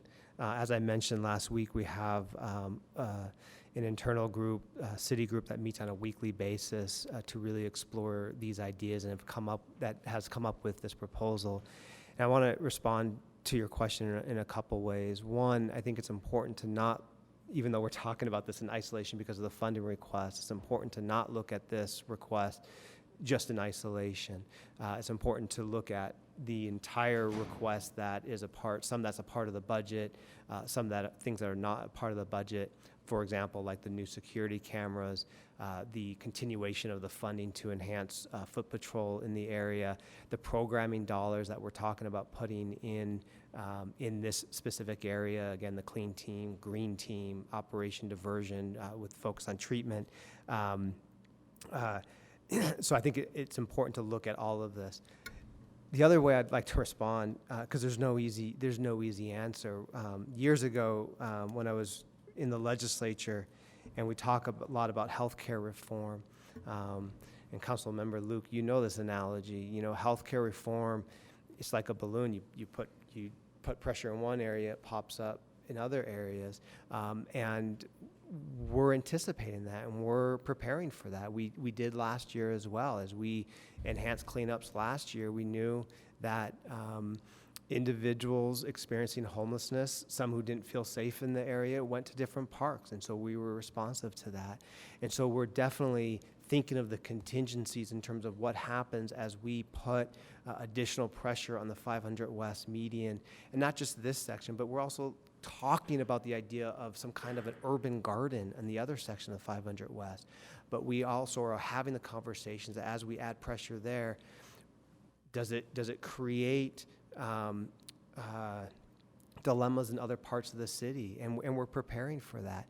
But part of also is very intentional in terms of disrupting the criminal activity and the illegal activity that's happening there. And I wish Chief Brown was here to be able to say this because it sounds so much better coming from him, but that when we're able to put pressure on and change the physical dynamics, the physical location around 500 West, we know that we're separating out individuals who are truly experiencing homelessness from individuals. So if we take the drug dealer who's on 500 West and we make that individual go out to the corner of 600 West and 2nd South, it's much easier to identify that illegal activity and address that illegal activity because it's not hiding within the population of individuals experiencing homelessness. So I appreciate your question. I love your question. I can trust you. Trust me, we're having lots of conversations about that, and there's not a simple answer, but it's a dynamic conversation that we're having. And Councilman, by all means. If I may add, I think we targeted the northern end for a specific reason. It's where there's a mass congregation around the Portland Loos, and that's always been a high crime area. It's also the exiting point from the road home where people who are trying to access service needs to kind of walk through the gauntlet to get across the street to the Community Connection Center. So we've targeted this area to try and clean up an area, disrupt it, and make it a little easier for those folks exiting the road home, trying to get services at Community Connection Center, make it a little easier and not have to run through the gauntlet. So as David mentioned, yeah, there's a problem down there, and until the long-term solution comes about that everybody's been working on, we're just trying to deal with this stuff on a daily basis, and we think this is a disruptor, and it goes along with, I think it's the one thing, it's the physical, environmental thing that we are doing really differently this year. We're adding cleanups, we're adding opportunities for clean teams and more washing, power washing throughout the area, and big cleanups. We're adding on all this. But we hear people say, you need to change the dynamic. And it's hard, we all know it's hard, but we think this will, in one area of that crazy world, we think we can do something different. Just a follow-up question. I was there for the county health department cleanup last week, and one of the biggest issues that I heard was that a place for your stuff was maxed out. And I know that we've already expanded that once, but what is the administration thinking about that moving forward? I've also learned that is slated for demolition later this year. So what happens to that program afterward? Well, we're working right now with the RDA to identify a new location and perhaps a new model. We also have the Hope Lockers that we want to be able to use, possibly associated with the cleanups. The one thing that, as you bring that up, the one thing that's important that a lot of people probably didn't see is the other change that we made with the cleanups this year is we had a very aggressive outreach effort with our Community Connection Center, as well as a couple other community organizations that were reaching out to individuals who were camping prior to the cleanup to try and engage them in services. But we know that A Place for Your Stuff is a very popular program. If we weren't in the process of needing to relocate, we would have some room to expand, about another 100 or 200, I think. But it doesn't make sense as we have to look for a new avenue. So, I'm sorry to interrupt. I just want to remind council members that we have a time certain at 5:15. I'd like to give you a break, and you're talking into your break. And we will be having a more generic homeless services update sometime July, early August. So that the administration is anticipating coming back to us. Lisa. And he answered the question that I had. Thanks. I do have two questions. Have we considered? When you're done, Mr. Chair, can I jump in as well? I'm sorry? After you're done, can I have a question? Go ahead. You sure? I hate the idea of the parking lot, and I think it's even worse to just do a parking lot without fencing. It goes back to the question about what we're trying to fix down there. What are our outcome measures we're trying to hit, right? To disperse it, it means you have to eliminate parts of that area to use, essentially. I mean, that's what we're doing. And so it's an aberration in what we're trying to do as a city, but right now it's awful. And my question goes to what's our time frame to go back to open space and those kind of measures? Because the policy is we want open space there. We don't want a parking lot in the median, those kind of things. So how do we know this is going to be a temporary thing, and how do we know when it goes back? Councilman, I think when we met with you, because you brought this up in our individual conversation, and we said, and we are willing to come back on a regular basis and have this conversation about whether it's time to dismantle the parking and bring it back to its original intent. I think we at least have a couple of years before resource centers are built and we can start moving people out of that area. I think once that begins, we can start making an assessment of what is going on down there and whether the need, whether we've diminished the need for this sort of situation. So I think it starts at a couple years. I mean, we've got some targets 2 years from now. Hopefully we meet those targets. But that's a conversation we're willing to come back to the council and discuss on a regular basis and make those assessments ongoing. Is temporary asphalt as well you're still talking about?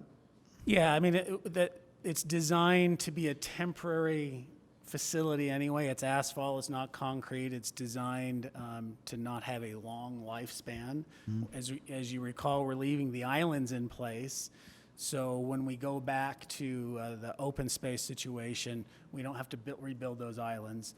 So yeah, I think just in terms of maintenance, we have to do that sooner rather than later if we had a more permanent structure. Mr. Chair, I would suggest we have some intent in the funding of it about outcome measures or a sunsetting essentially of this intervention. Unless you have some specific language that's going to be challenging to get the staff to do. They're working on our other intent right now. Do you have some specific language? The simplest one is reevaluate before June 30th, 2019. Okay. I think that gives us a time frame we have to reevaluate and reallocate or something along those lines, because that's a closing date, the anticipated closing date of that location for shelter. Jennifer, is that something we can incorporate into our intent? Do you feel comfortable about that time to do that? Or did you capture that? Okay. I just had a follow-up question for Andrew, Councilmember Johnston. Why 2 years and not a year? Why not 2018?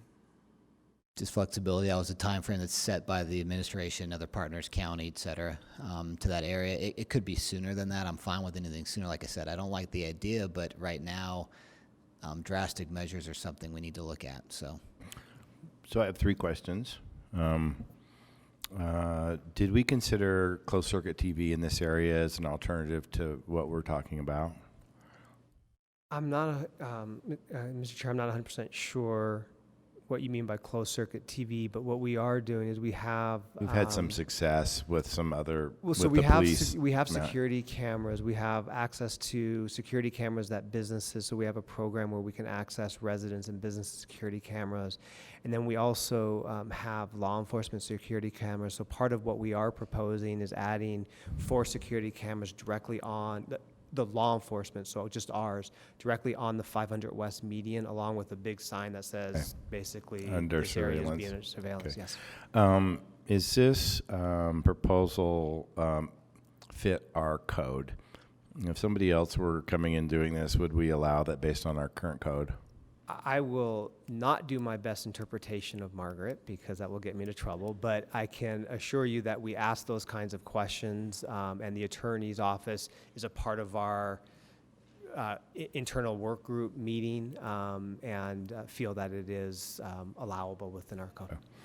And it just occurs to me that I appreciate your efforts to find some additional funding for this, but there is a little bit of irony in using a cultural core funding to pave a park and build a fence. I have some ongoing concerns about the message we're sending in this neighborhood, and I appreciate the efforts to disrupt, but I do have some concerns about this project. We need to straw poll this item because right now it's not currently included in the budget, so we need to straw poll those who are in favor of this proposal with a thumbs up. Can I ask Charlie if you're going to make a motion for them to proceed without the fence, but with the other installation?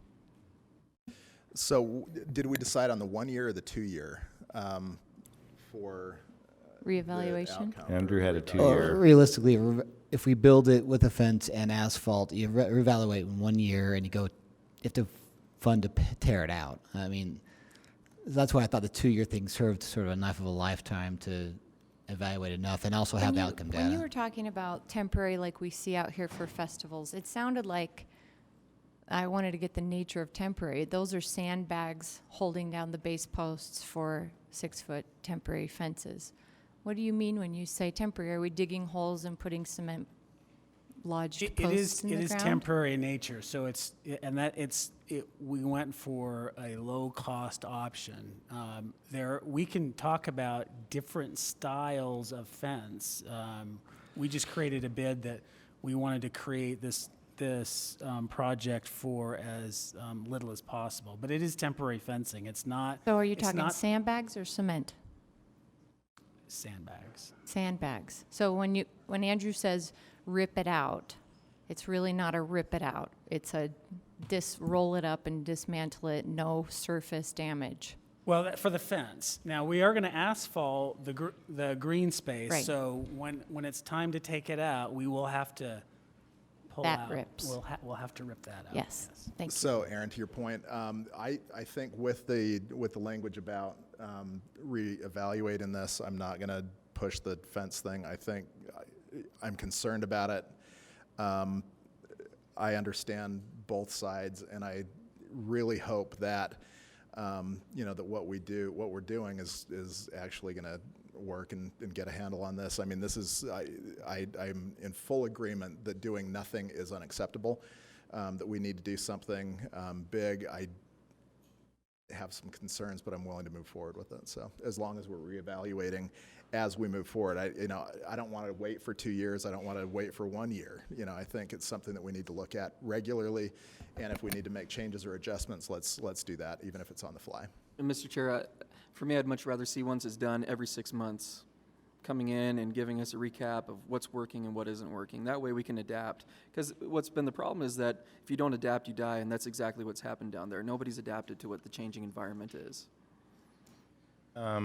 We currently are anticipating 6-month regularly scheduled updates on the homeless issue. So I think if we could ask the administration to incorporate this, that seems like it's in the spirit of what Andrew was intending. So I would Jennifer, I think we're suggesting that the intent language be that the update on the progress in this on 500 West be updated as part of the 6-month review of homeless services. As well. Lisa. One concern I have, if this is just sandbags, how do we know everything won't just get moved? I mean, everything down there that's not really secure gets moved around, and I'm concerned that it won't serve its purpose if people can just take it down and hide between the police cars. I'm not thrilled to have you drill a hole, but I'm also worried that it won't have the intended effect if you get a bunch of your friends together and you move them, or a whole bunch of teenage boys. I've seen what they can do. Well, I appreciate that. I think there is 24-hour police presence, so I think we can probably control it a little bit, but I think that's a good conversation to have, and if it's not secure enough, we're thinking about whether fencing is going to work and whether we should take it out, but maybe the flip side is in 6 months, we say, the reality is we probably need to make it more secure, and I could see a conversation going that way as well as the other way.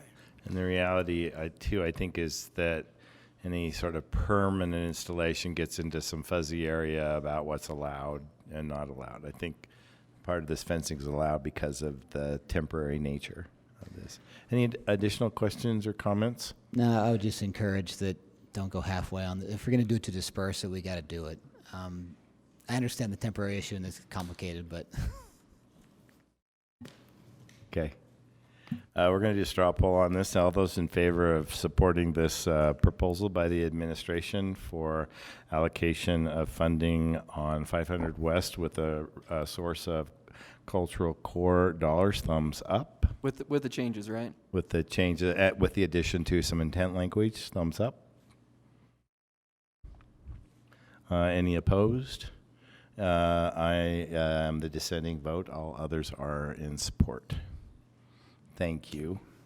David, before you go, I just wanted to provide you the opportunity from the administration perspective to see if there were any additional budget issues that you wanted to discuss, or what's your comfort level moving forward. Are you good? We're good, and I want to thank you for the collaborative nature of the discussions. Okay. Thank you, David. We have a time certain item. The recommendation by the mayor of the appointment of Senator James Dabakis for our representative to the Utah Transit Authority Board. We would like to invite Senator Dabakis to come forward, and welcome again, Mayor, joining us here. Jim, you and I go back about 30 years, but the rest of these people don't know you that long. So could you take a couple of minutes and introduce yourself and talk a little bit about your interest in this position? So if you don't mind, I'd like to just say a few things on why I nominated him. Thank you, Mayor. So part of what our county and our city are dealing with today is that we lost Proposition 1 in this county, and a big piece of that was a lack of trust by the taxpayers with the UTA organization. So part of what I'm trying to do is make sure that over the next couple years we create more transparency and get more buy-in from people around the country or the county to support a potential another Proposition 1 effort. So that was part of it. And Senator Dabakis has a big background when it comes to transparency and the importance of it. He's always been an advocate for the taxpayer. So that was one reason. The other reason I nominated him was because he knows how to navigate the politics of a complex agency like UTA. And he also has experience as a member of the Senate Transportation Committee. So those were big pieces for me. But probably the biggest is his district represents 5 council districts. It overlaps 5 of our districts here. And if you're going to find someone to represent the people on this committee, Jim comes with the background of being somebody who is representing multiple districts with varying needs within them, and he does it very well. So I'm pleased to put him before you and give him a chance to speak. Thank you. Thank you, Mayor. Senator? It's weird being on this side of the confirmation process, I can assure you. Makes you a little nervous, doesn't it? Yeah, you know, it's much better to be asking the questions on the other side. But I'll make this really brief. Thank you for taking the time to meet with me, and thank you, Mayor, for the nomination. I did not seek this. I was away on vacation, and I got a text from the mayor, and I believe what I said is no-ish the first time. And then I thought about it a little, and I called several senators of both parties, but particularly of the other party. And I got the sense that, I didn't get the sense, they told me, do it. Go be DeBacchus, that this is what's needed.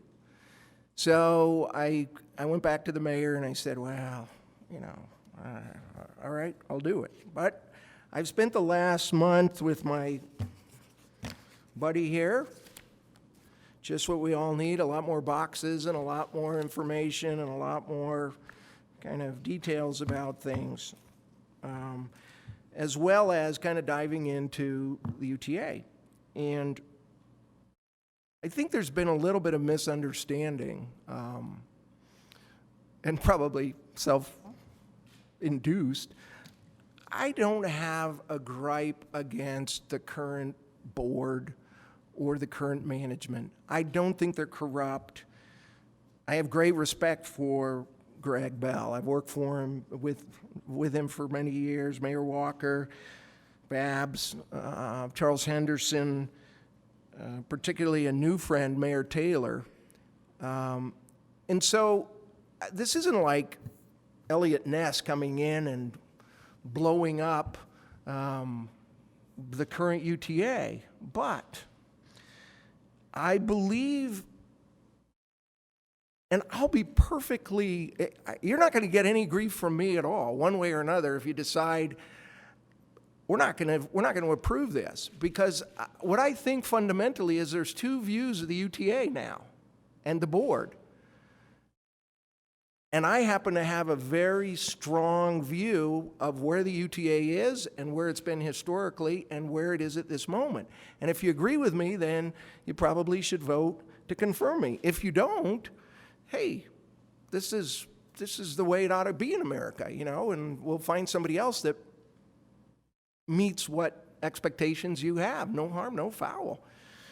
So having said that, what is my view of the UTA now? I think generationally, they have had this view of their job as kind of being lockstep and of coming to decisions in a very kind of opaque way, in a way that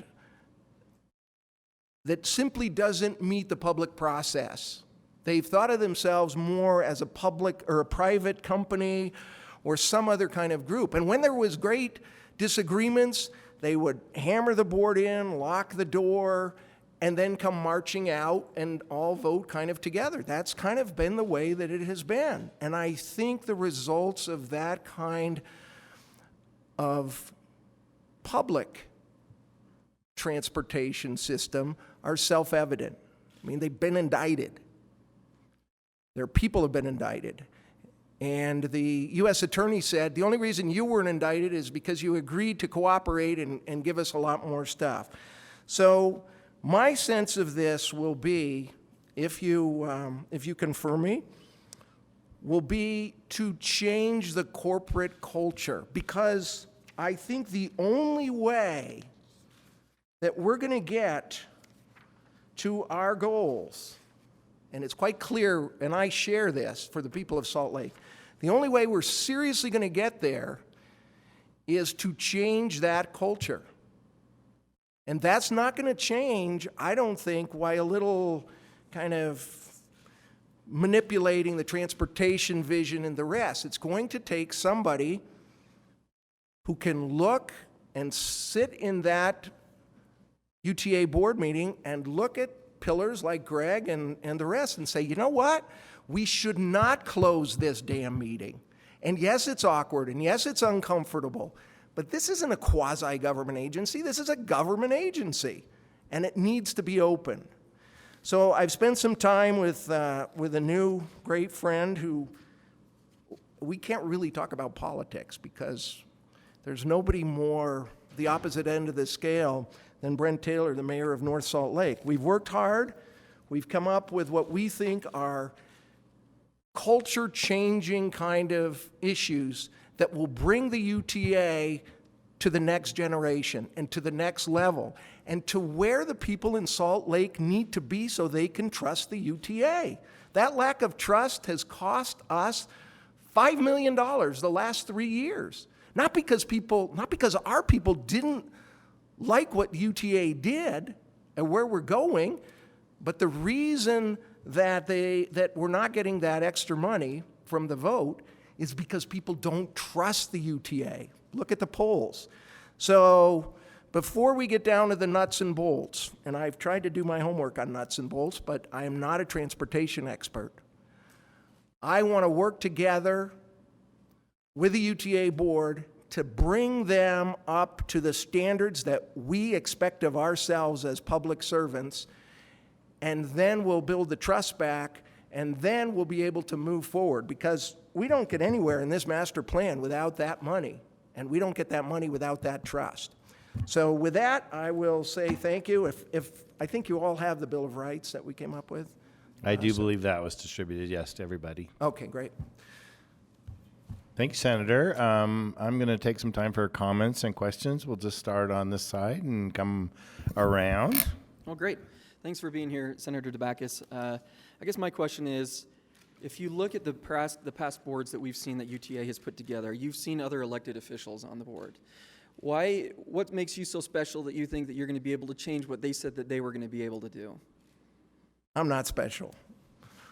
And I have no particular reason to believe that I'm going to be able to do what other people haven't been able to do. Karen Main has been on that board. She did a terrific job. There's been a lot of elected officials. I don't have any special formula. All I can say is I'll do my darndest, and I'll be at those meetings. I'll read all of these papers. I'll go to all these retreats, and I will represent our people the best way I can with just plain the truth the way that I see it. And do I feel as though I can add something special that other public officials can't? I don't think so. But I do have a good relationship with the legislature, and eventually we may need to deal with the legislature in getting some of these things done legislatively if the board doesn't understand that transparency is a requirement. Sorry to be so long. No, that's great. Thank you, Senator. Erin Mendenhall. Senator, my senator, Jim DeBackus, thanks for being here. It's been such an interesting few weeks leading up to this, because every conversation I've had with community members and other elected people, people who have opinions on your recommendation, everybody starts with, now I love Jim. So, I want to start there too. And I think that, frankly, it's an awkward thing after the conversation you and I had last week to find that we aren't on the same page about the vision of this position. I'm not surprised that your legislative colleagues are passionate and excited about you participating. There is passion in you that translates to all of us as members of the public, as your constituents, and that we appreciate in the conversations you have. So the disappointment for me today is that you've painted this binary picture of either we agree with you that the UTA needs reformation, or we don't agree that the UTA needs reformation, and in that case we would vote against you. And I don't see it as such a black and white situation we are in, because I absolutely agree that the UTA does need reformation, and that the failure of the proposition for funding last year was based on a lack of public trust and a lack of state trust, and that type of funding is critical for a broad success of public transportation. I don't disagree with you on any of those issues that you've said, but the part that I don't agree with you on is this board appointment itself and the role of the position you've been nominated for in representing our unique public transit needs. And that right now is a critical time because of that. I think that's the Transit Master Plan. We haven't actually received a printed copy in our packets yet, but this Transit Master Plan, our first Transit Master Plan coming up before us, is the result of years of work that actually represents the needs of our city residents, not just the regional commuters. And what it's going to take to implement even phase one of that is a intimacy of relationship with a transit provider that we have yet to achieve. And it's going to take a real dedication to that as a priority. And I had a great time talking with you about where I see this position, where you see this position. That kind of open dialogue I always appreciate about you. But I think that we see this appointment in different roles. And actually, I'm a little surprised, Mayor, actually, that you have categorized the role of Jim in this role, in this appointment, the way that you have compared to your dismissal of Keith Bartholomew. And I think that was a legitimate decision that you made, but the nature of that dismissal I might disagree upon. But at the time, you said that you were concerned about service levels and UTA's commitment to capital city needs. And today we're hearing about the lack of trust in UTA and more of that cultural reformation need. Keith's lack of rallying for Salt Lake City's individual needs led to his dismissal. But today we're not talking about that. Today we're talking about the culture of UTA and a broader buy-in, as you said, of other regions, other participants in the region. I think too, though, we have to keep in mind that our representative was also making motions to move into closed sessions and voting behind closed doors, which was a huge concern for me. So it was a twofold issue.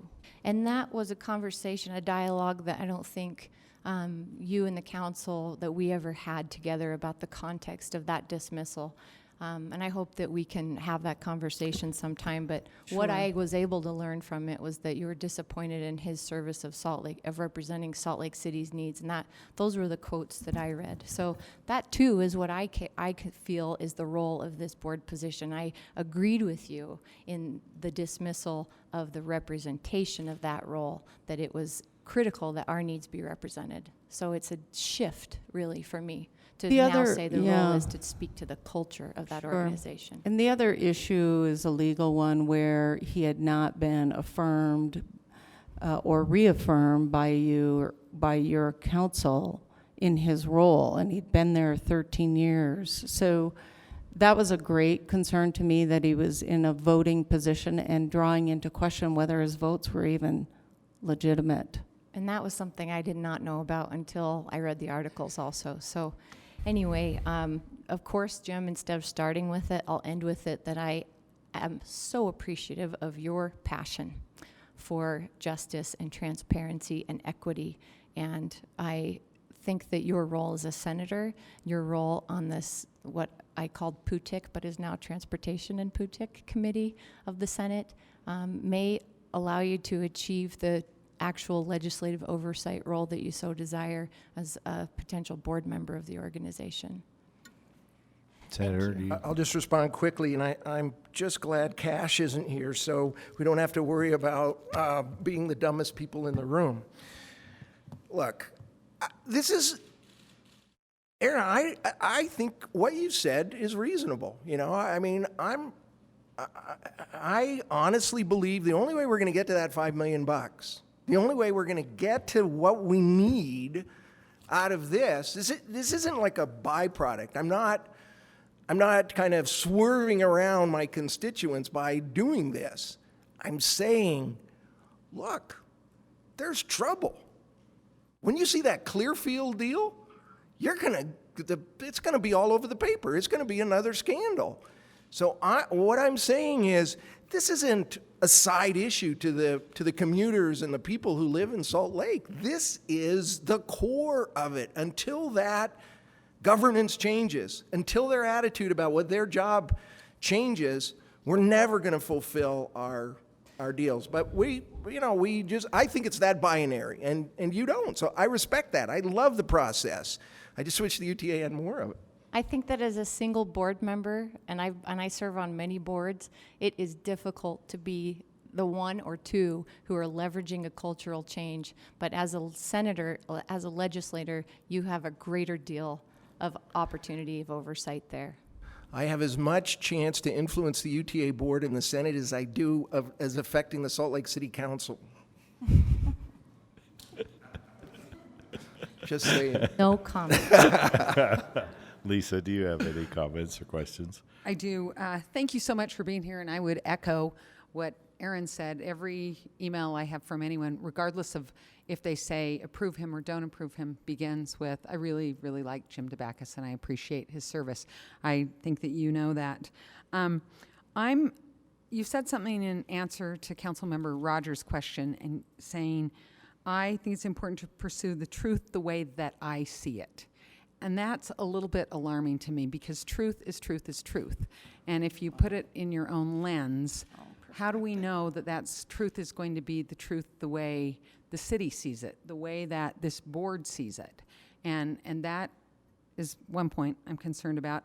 Second thing that I've been sorry to see in the paper is that this body has been construed as being in a feud with our mayor, and that you said you're in the crosshairs.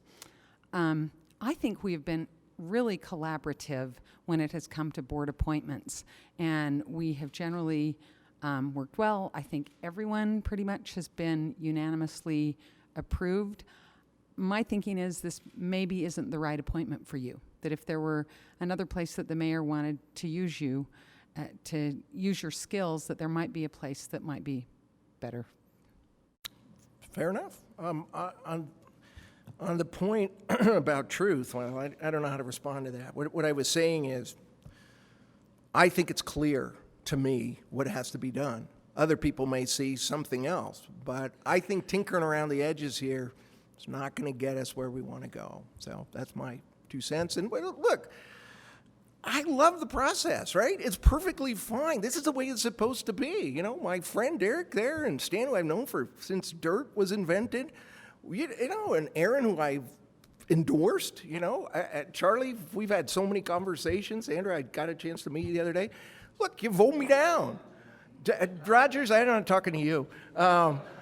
Look, I'm just saying the beauty of the system is cool. It's the way it ought to be. We don't agree, apparently, and I'll move on with the fragile parts of my life, without this appointment, and I'll keep saying what I'm saying, and I'll do it, and I don't degrade you for making whatever wise decision you're going to make. It's cool. It's the way it ought to work. I'm pretty sure we go back to before dirt, Jim. So, Charlie Lou. Sure. So, Senator, thank you very much. And I thoroughly enjoyed our 30-minute conversation last week. And it was that conversation, just the ability that you and I have to speak openly, even if we don't always disagree. I respect the fact that you were willing to do this, to put your name forward. And I am very, very supportive of a lot of the things that you're talking about. I think, what you've handed out with the Taxpayer Bill of Rights, I think those things are things that regardless of what happens today, I hope you will continue. I mean, you have a very unique role as a state senator to move some of these things forward through state legislation. You have had discussions with legislators and leadership about your potential nomination to this board, and I think a lot of the things that you're talking about, you will be able to do, and I really appreciate the fact that that you now have this interest in transit. UTA definitely needs to be reformed.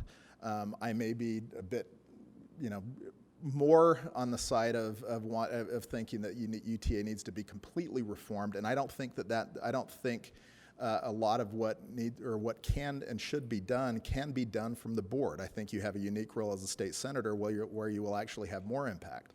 I'm coming from a very unique position where I manage the 2000 transit campaign in Salt Lake, Davis, and Weber counties that used the money, where the UTA used that money to expand the rail system. There were a lot of things that were put forward and hoped for at that time. Most of them went through, some of them did not. We've seen the reasons that they haven't.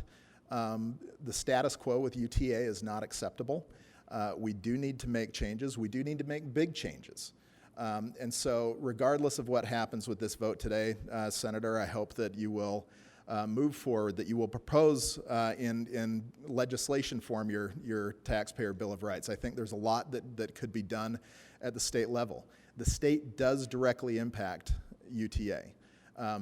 We have through the legislature, we reconstruct the board. There are a lot of things, a lot of opportunities as a state legislator that you will be able to do. And so I just want to thank you for your time, thank you for your willingness to do this, and hope that you continue to shake the branches and give people heck for doing what they're doing. And I just think that your bully pulpit as a state senator will give you even more power than being a member of the board will. If I might, Mr. Chair. Please. Thank you. But a bully pulpit as a state senator and as a member of the UTA board would give me a better bully pulpit. And if you believe that the status quo is not acceptable, who is going to be there? If you don't let me be there, and then the burden is on you guys to come up with somebody. I mean, I'm not anywhere near the perfect candidate here. But I'm going to tell you, if you get that meek, wonderful, knows every detail of transportation, has memorized this, the board will eat them up. They've been doing it for a generation. That's what they do. They get people on that board and they kind of get, all into UTA, and then they become part of the machine. And I'm saying that wouldn't happen to me. I'm too old to get all entangled and co-opted by that machine. So if you really want the status quo, or if you don't want the status quo, and you're not sure I'm the right person, it'll be fun to see who you come up with, because I think what is needed is the kind of tenacity of this terrific FBI agent who's now working on his PhD and is really smart. I've really enjoyed, and I'm going to keep working with Brent, whatever happens. So, Senator, I appreciate that challenge. It is something that I think I've learned very long ago, that no one person is uniquely qualified to do something. You are very talented. You have a lot of skills and abilities to do this. I think that there are many others in the city that could also raise the issues, the concerns that you do. You're not unique in that route. There are many people who do want transparency, who do want to see the status quo changed, and who also use transit, who also understand the nuances that make Salt Lake City different from many other member cities. So I appreciate the challenge. Thank you, Derek Kitchen. Thank you, Mr. Chair. And thank you, Senator, for being here. And Mayor, I appreciate you sitting up here with Senator DeBacchus and before him, Steve Price. It's really, honestly, I hope in the future you come to all of your board appointments and support all of them. I've been to most of them. I try as best I can. It makes a difference, honestly, to have you supporting them, so I appreciate that. And I agree with you. Senator DeBacchus, he cares deeply about the public and the needs of the residents of Salt Lake City, and he is indeed a master of politics, as you mentioned. Mm-hmm. And I think that's kind of why we're here today, to be honest with you. I appreciate you, Senator, for meeting with me a couple weeks ago. I appreciate that you went out of your way and tracked me down and met me where I live. And the food was good. Okay, good. Yeah, the baklava was good. That's good to hear. But I encouraged you to withdraw your name from consideration because I was worried about you getting in the middle of an issue between the mayor and the city council. And it's not that I have an issue with the mayor necessarily, but I do have concerns with regard to transportation, and I don't believe that this body has yet had an opportunity to have the comprehensive conversation around transit in our city that our residents demand and deserve. So that's a concern for me, and we received the transmittal for the transit master plan about a month and a half ago or so. That is something that is incredibly important to this body to have a discussion on, and that'll help color, I think, the kind of representation that we need on UTA's board moving forward. I agree with Councilmember Mendenhall 100% that I don't appreciate the way that this has been pitched in the media about us either agreeing that we need reforms on UTA and supporting Senator DeBacus, or disagreeing that we need reforms and voting against him. It's not that simple. And so, you know, I guess I don't know what to say, but I do have a couple questions, because I would like to support you if possible. And so, you know, as a friend, you know, I'm here for you, and as a voter, I'm here for you. You know, I'm always eager to support you for Senate, and I think that you do an amazing job supporting the residents of Salt Lake City. But, you know, I am concerned about your time constraints in serving on this board, and maybe you can speak to your ability to put in the time. For instance, you mentioned something about, you know, potential opportunities that you had to turn down from the governor, as well as stepping away from your post as the Democratic Party chairman for health reasons. And I suppose I'm wondering, you know, where does this fit into potentially a weekly or monthly schedule for you if you are appointed to the board of UTA? Yeah, it's the same question my husband asks me again and again. And, you know, the old horse has got a few rides left in the stable, and I'm very careful, and I recognize that, you know, and so I'm very, very selective of what I do and what I get involved in, and I've stopped all my nonprofit kind of board work and everything else. So I'm very careful, and that's why I really study this, and I ask myself, do I have the time, and can I make an impact? Can I do this? Who brought up the point? What are you going to do? There's 17 people on there. How can you change a board that way? And I had to go through my head, you know, by just hitting my head against the wall to do that. So the answer to your question is, I hope I would have the energy and enthusiasm and focus and time allocation to throw this in. And I did weigh that, and I came up with this kind of compromise, that there's 2 years left in this thing, and I can do this for 2 years, because it will consume me. I don't get kind of halfway into things, and you're absolutely right. It would be a major undertaking, and so the answer to the question is, I can do it for a couple of years for sure, and after that, hopefully the governance issues will be there so that we can get the kind of mechanical transportation people in there that are going to make us better. But I'm going to tell you, if we don't find the right person, and that was a little bit egotistical of me, Representative Luke, to say, well, I'm kind of the only person. Certainly there are other people. But what I suggest, because I can count numbers, I'm good at that, what I suggest is you find somebody that really can whisper to the legislature, because they can put the kind of squeeze into the UTA board to actually have them change governance. Because that's one thing they're aware of and they're careful about. So find somebody that can whisper to the legislature, find somebody that knows the people of Salt Lake, and find somebody that isn't afraid to talk truth to power across the board table, and I'm sure there'll be plenty of other people. So, and I'll help them all the best I can, because I'm just guessing it's not going well. And I do want to thank the mayor, though. I think she's been terrific, and I appreciate her standing by me and being here. So, okay, that was the first question. Yeah. Sorry. Do you have additional questions, Dave? I have a lot of questions, but.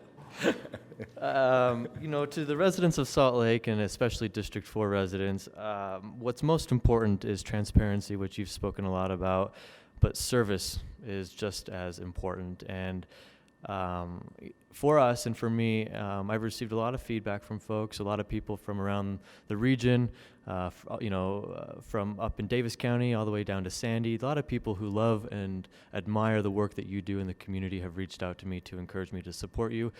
The unfortunate reality is that most of the residents of District 4 that I've received comments from have just expressed a little bit of reservation because what they would like to see is a user of the system. And I'm sure that you've used UTA before, but a lot of folks in District 4 and downtown rely on the bus to get to the doctor's appointment and to work and to pick their kids up from school. And I think that they don't see themselves in a candidate like you serving on the board. And so that's, one thing that I would look for in representing my community well is a user of the system and somebody who can do all of what you've suggested, which is to raise hell a little bit and to stand up to the board and focus on making the board transparent in all of their decision making. And I believe that you can do that well, but I believe that there are also a lot of other folks that might be able to do that well as well. And so I appreciate you coming and putting forth the energy and putting the effort into the Bill of Rights. I think that's a great idea, and there's a lot of really unique items highlighted in that I agree with. And so I hope that you continue to stay engaged on transportation-related issues and make it your cause. Thank you, Andrew Johnston. What else are you going to say, right? I mean, I've been here for a while now. You're not required to say anything, Andrew. I just want to make sure you had the No, opportunity. I have some questions that have been hit, but fundamentally, that's what happens when I speak. Fundamentally, I agree with the points that things Sure, need it was to entirely change. coincidental that was Derek's picture that just got knocked off the wall. Like your photo just dropped. For some- You want to change your vote, Derek? I'm sorry, Andrew. I couldn't resist that. Fine. I'll just ask you questions people are asking me. I'll go with that. There's two questions people have asked me over and over and over again. One is, based on your track record as a senator and being great at getting attention, but the perception people have had is that you haven't actually passed bills or gotten those done. How does that translate to the UTA board? I mean, that's what I'm being asked. No, it's a good point.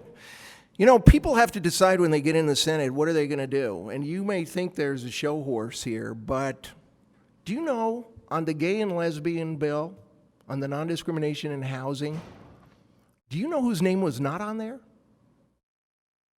Do you know for the first time in the history of the Senate, they changed the rules so that two senators' names could be put on there? Because Steve Urquhart had run the bill and Senator Adams had worked his tail off. So they changed it and they put their names on it. I can tell you time and time again that I care more about the principles and about getting things done than I do. We passed 546 bills, and how many bills were on had my name on it? You know what? Does it matter? Non-discrimination happened, at least in part, because I was there every step away. I was there with legislative leaders. I was there with the governor. I was there with the LDS Church. I was there with the community groups. My name isn't anywhere. When it comes to a complete reorganization of the state's cultural affairs, there again. You know what? If I have a great idea and it needs to be done immediately, you know what I do? I'll go to my favorite Republican and it'll get passed and it'll help the people of Salt Lake, and my name may not be anywhere to be found. So if it's somebody who if you want to keep track of them by the number of bills they pass and where their name is, I'm probably not the right guy, because I stand for getting things done. And I'll tell you, on that UTA board, I would get stuff done. I will get stuff done. And if it means cajoling, then I'll cajole. If it means begging, then I'll beg. If it means working harder than everybody else, that's what I'll do. But that's what public service is about. And as far as I'm concerned, I'm passionate about this. I think you're all making a big policy mistake. I think it's a blunder. But I'm not calling you out personally on it. It's a difference of opinion. I think if we're going to change this system, which has been here for a generation, we're going to need system changers. And we're going to need somebody, again, who will stand up and who has the guts. Can you imagine the guts of somebody? There will be other people, and that's who you got to find, who can stand up to the head of the largest law firm in the state and to the former lieutenant governor and to so many other people and say, no, you've just dead got it wrong. Because we're not going to get the $5 million, and we're not going to get the people who are depending on UTA every day to get to work and back. We're never going to get that done unless we change the culture there. So that's why I've made it binary, because that's what I truly believe.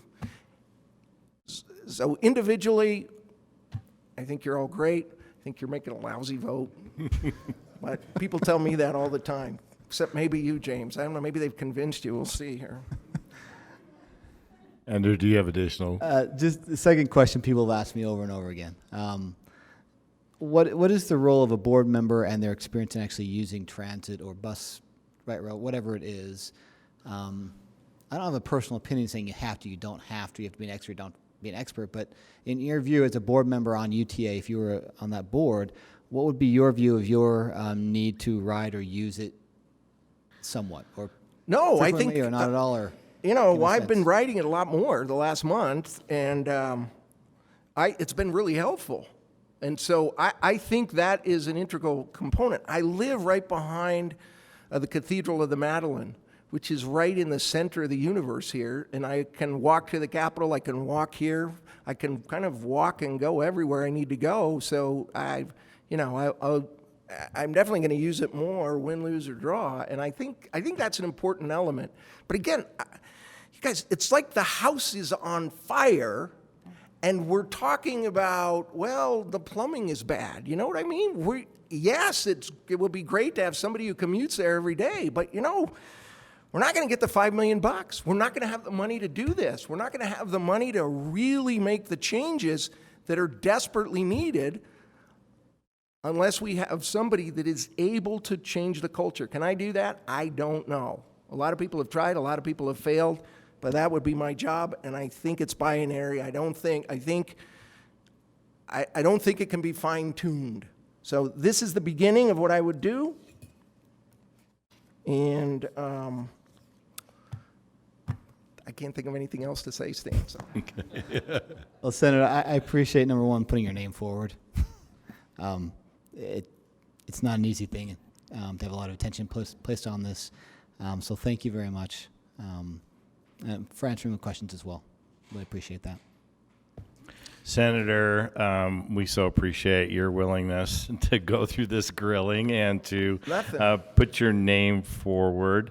You are scheduled on our agenda for our formal meeting later this evening.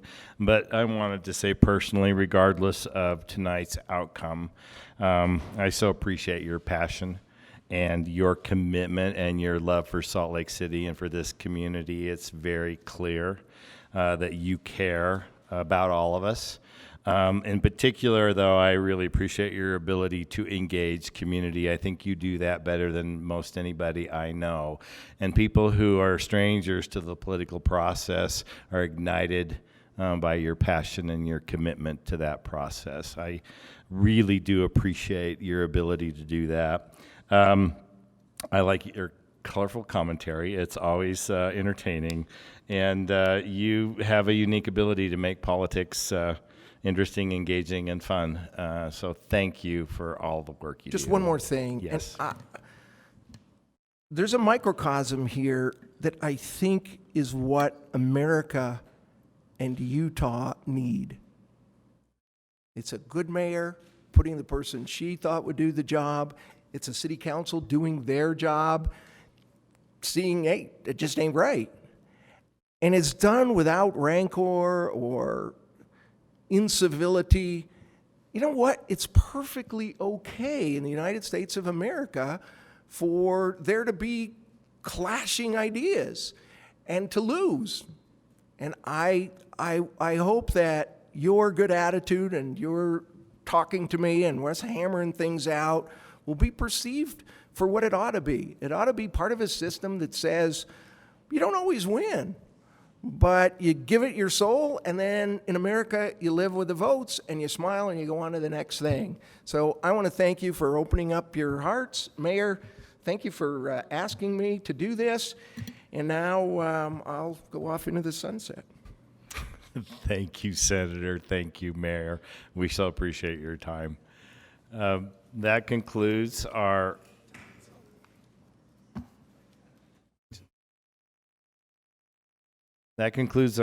briefing. We do have a couple of announcements that I just want to take time to review so we don't forget, and so that we don't come back to that this evening. Cindy?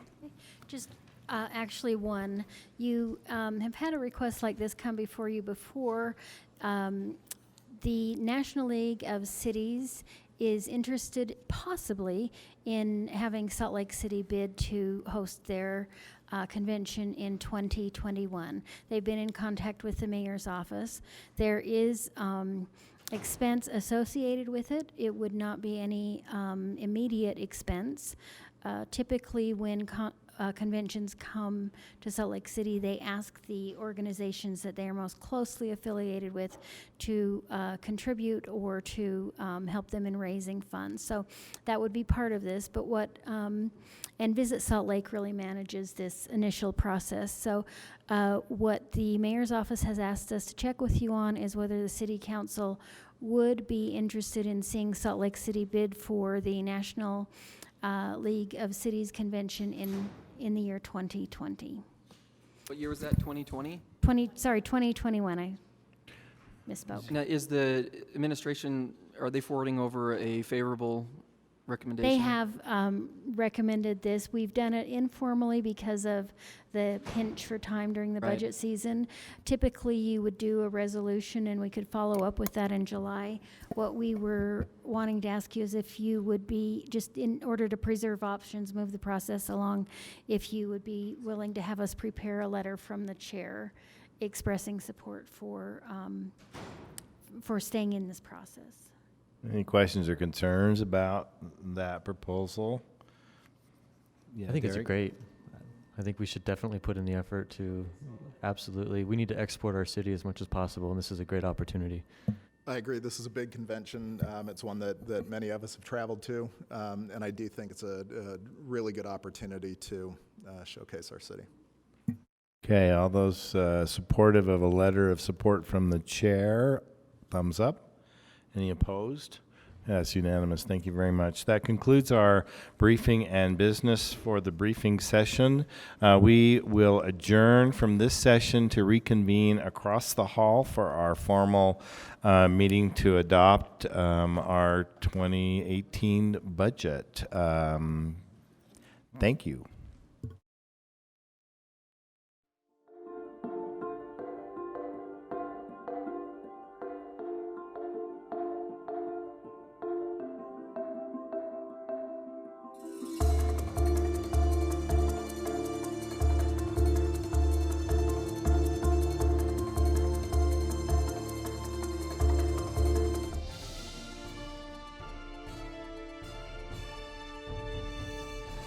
Hi, I'm Poonam with SLC TV.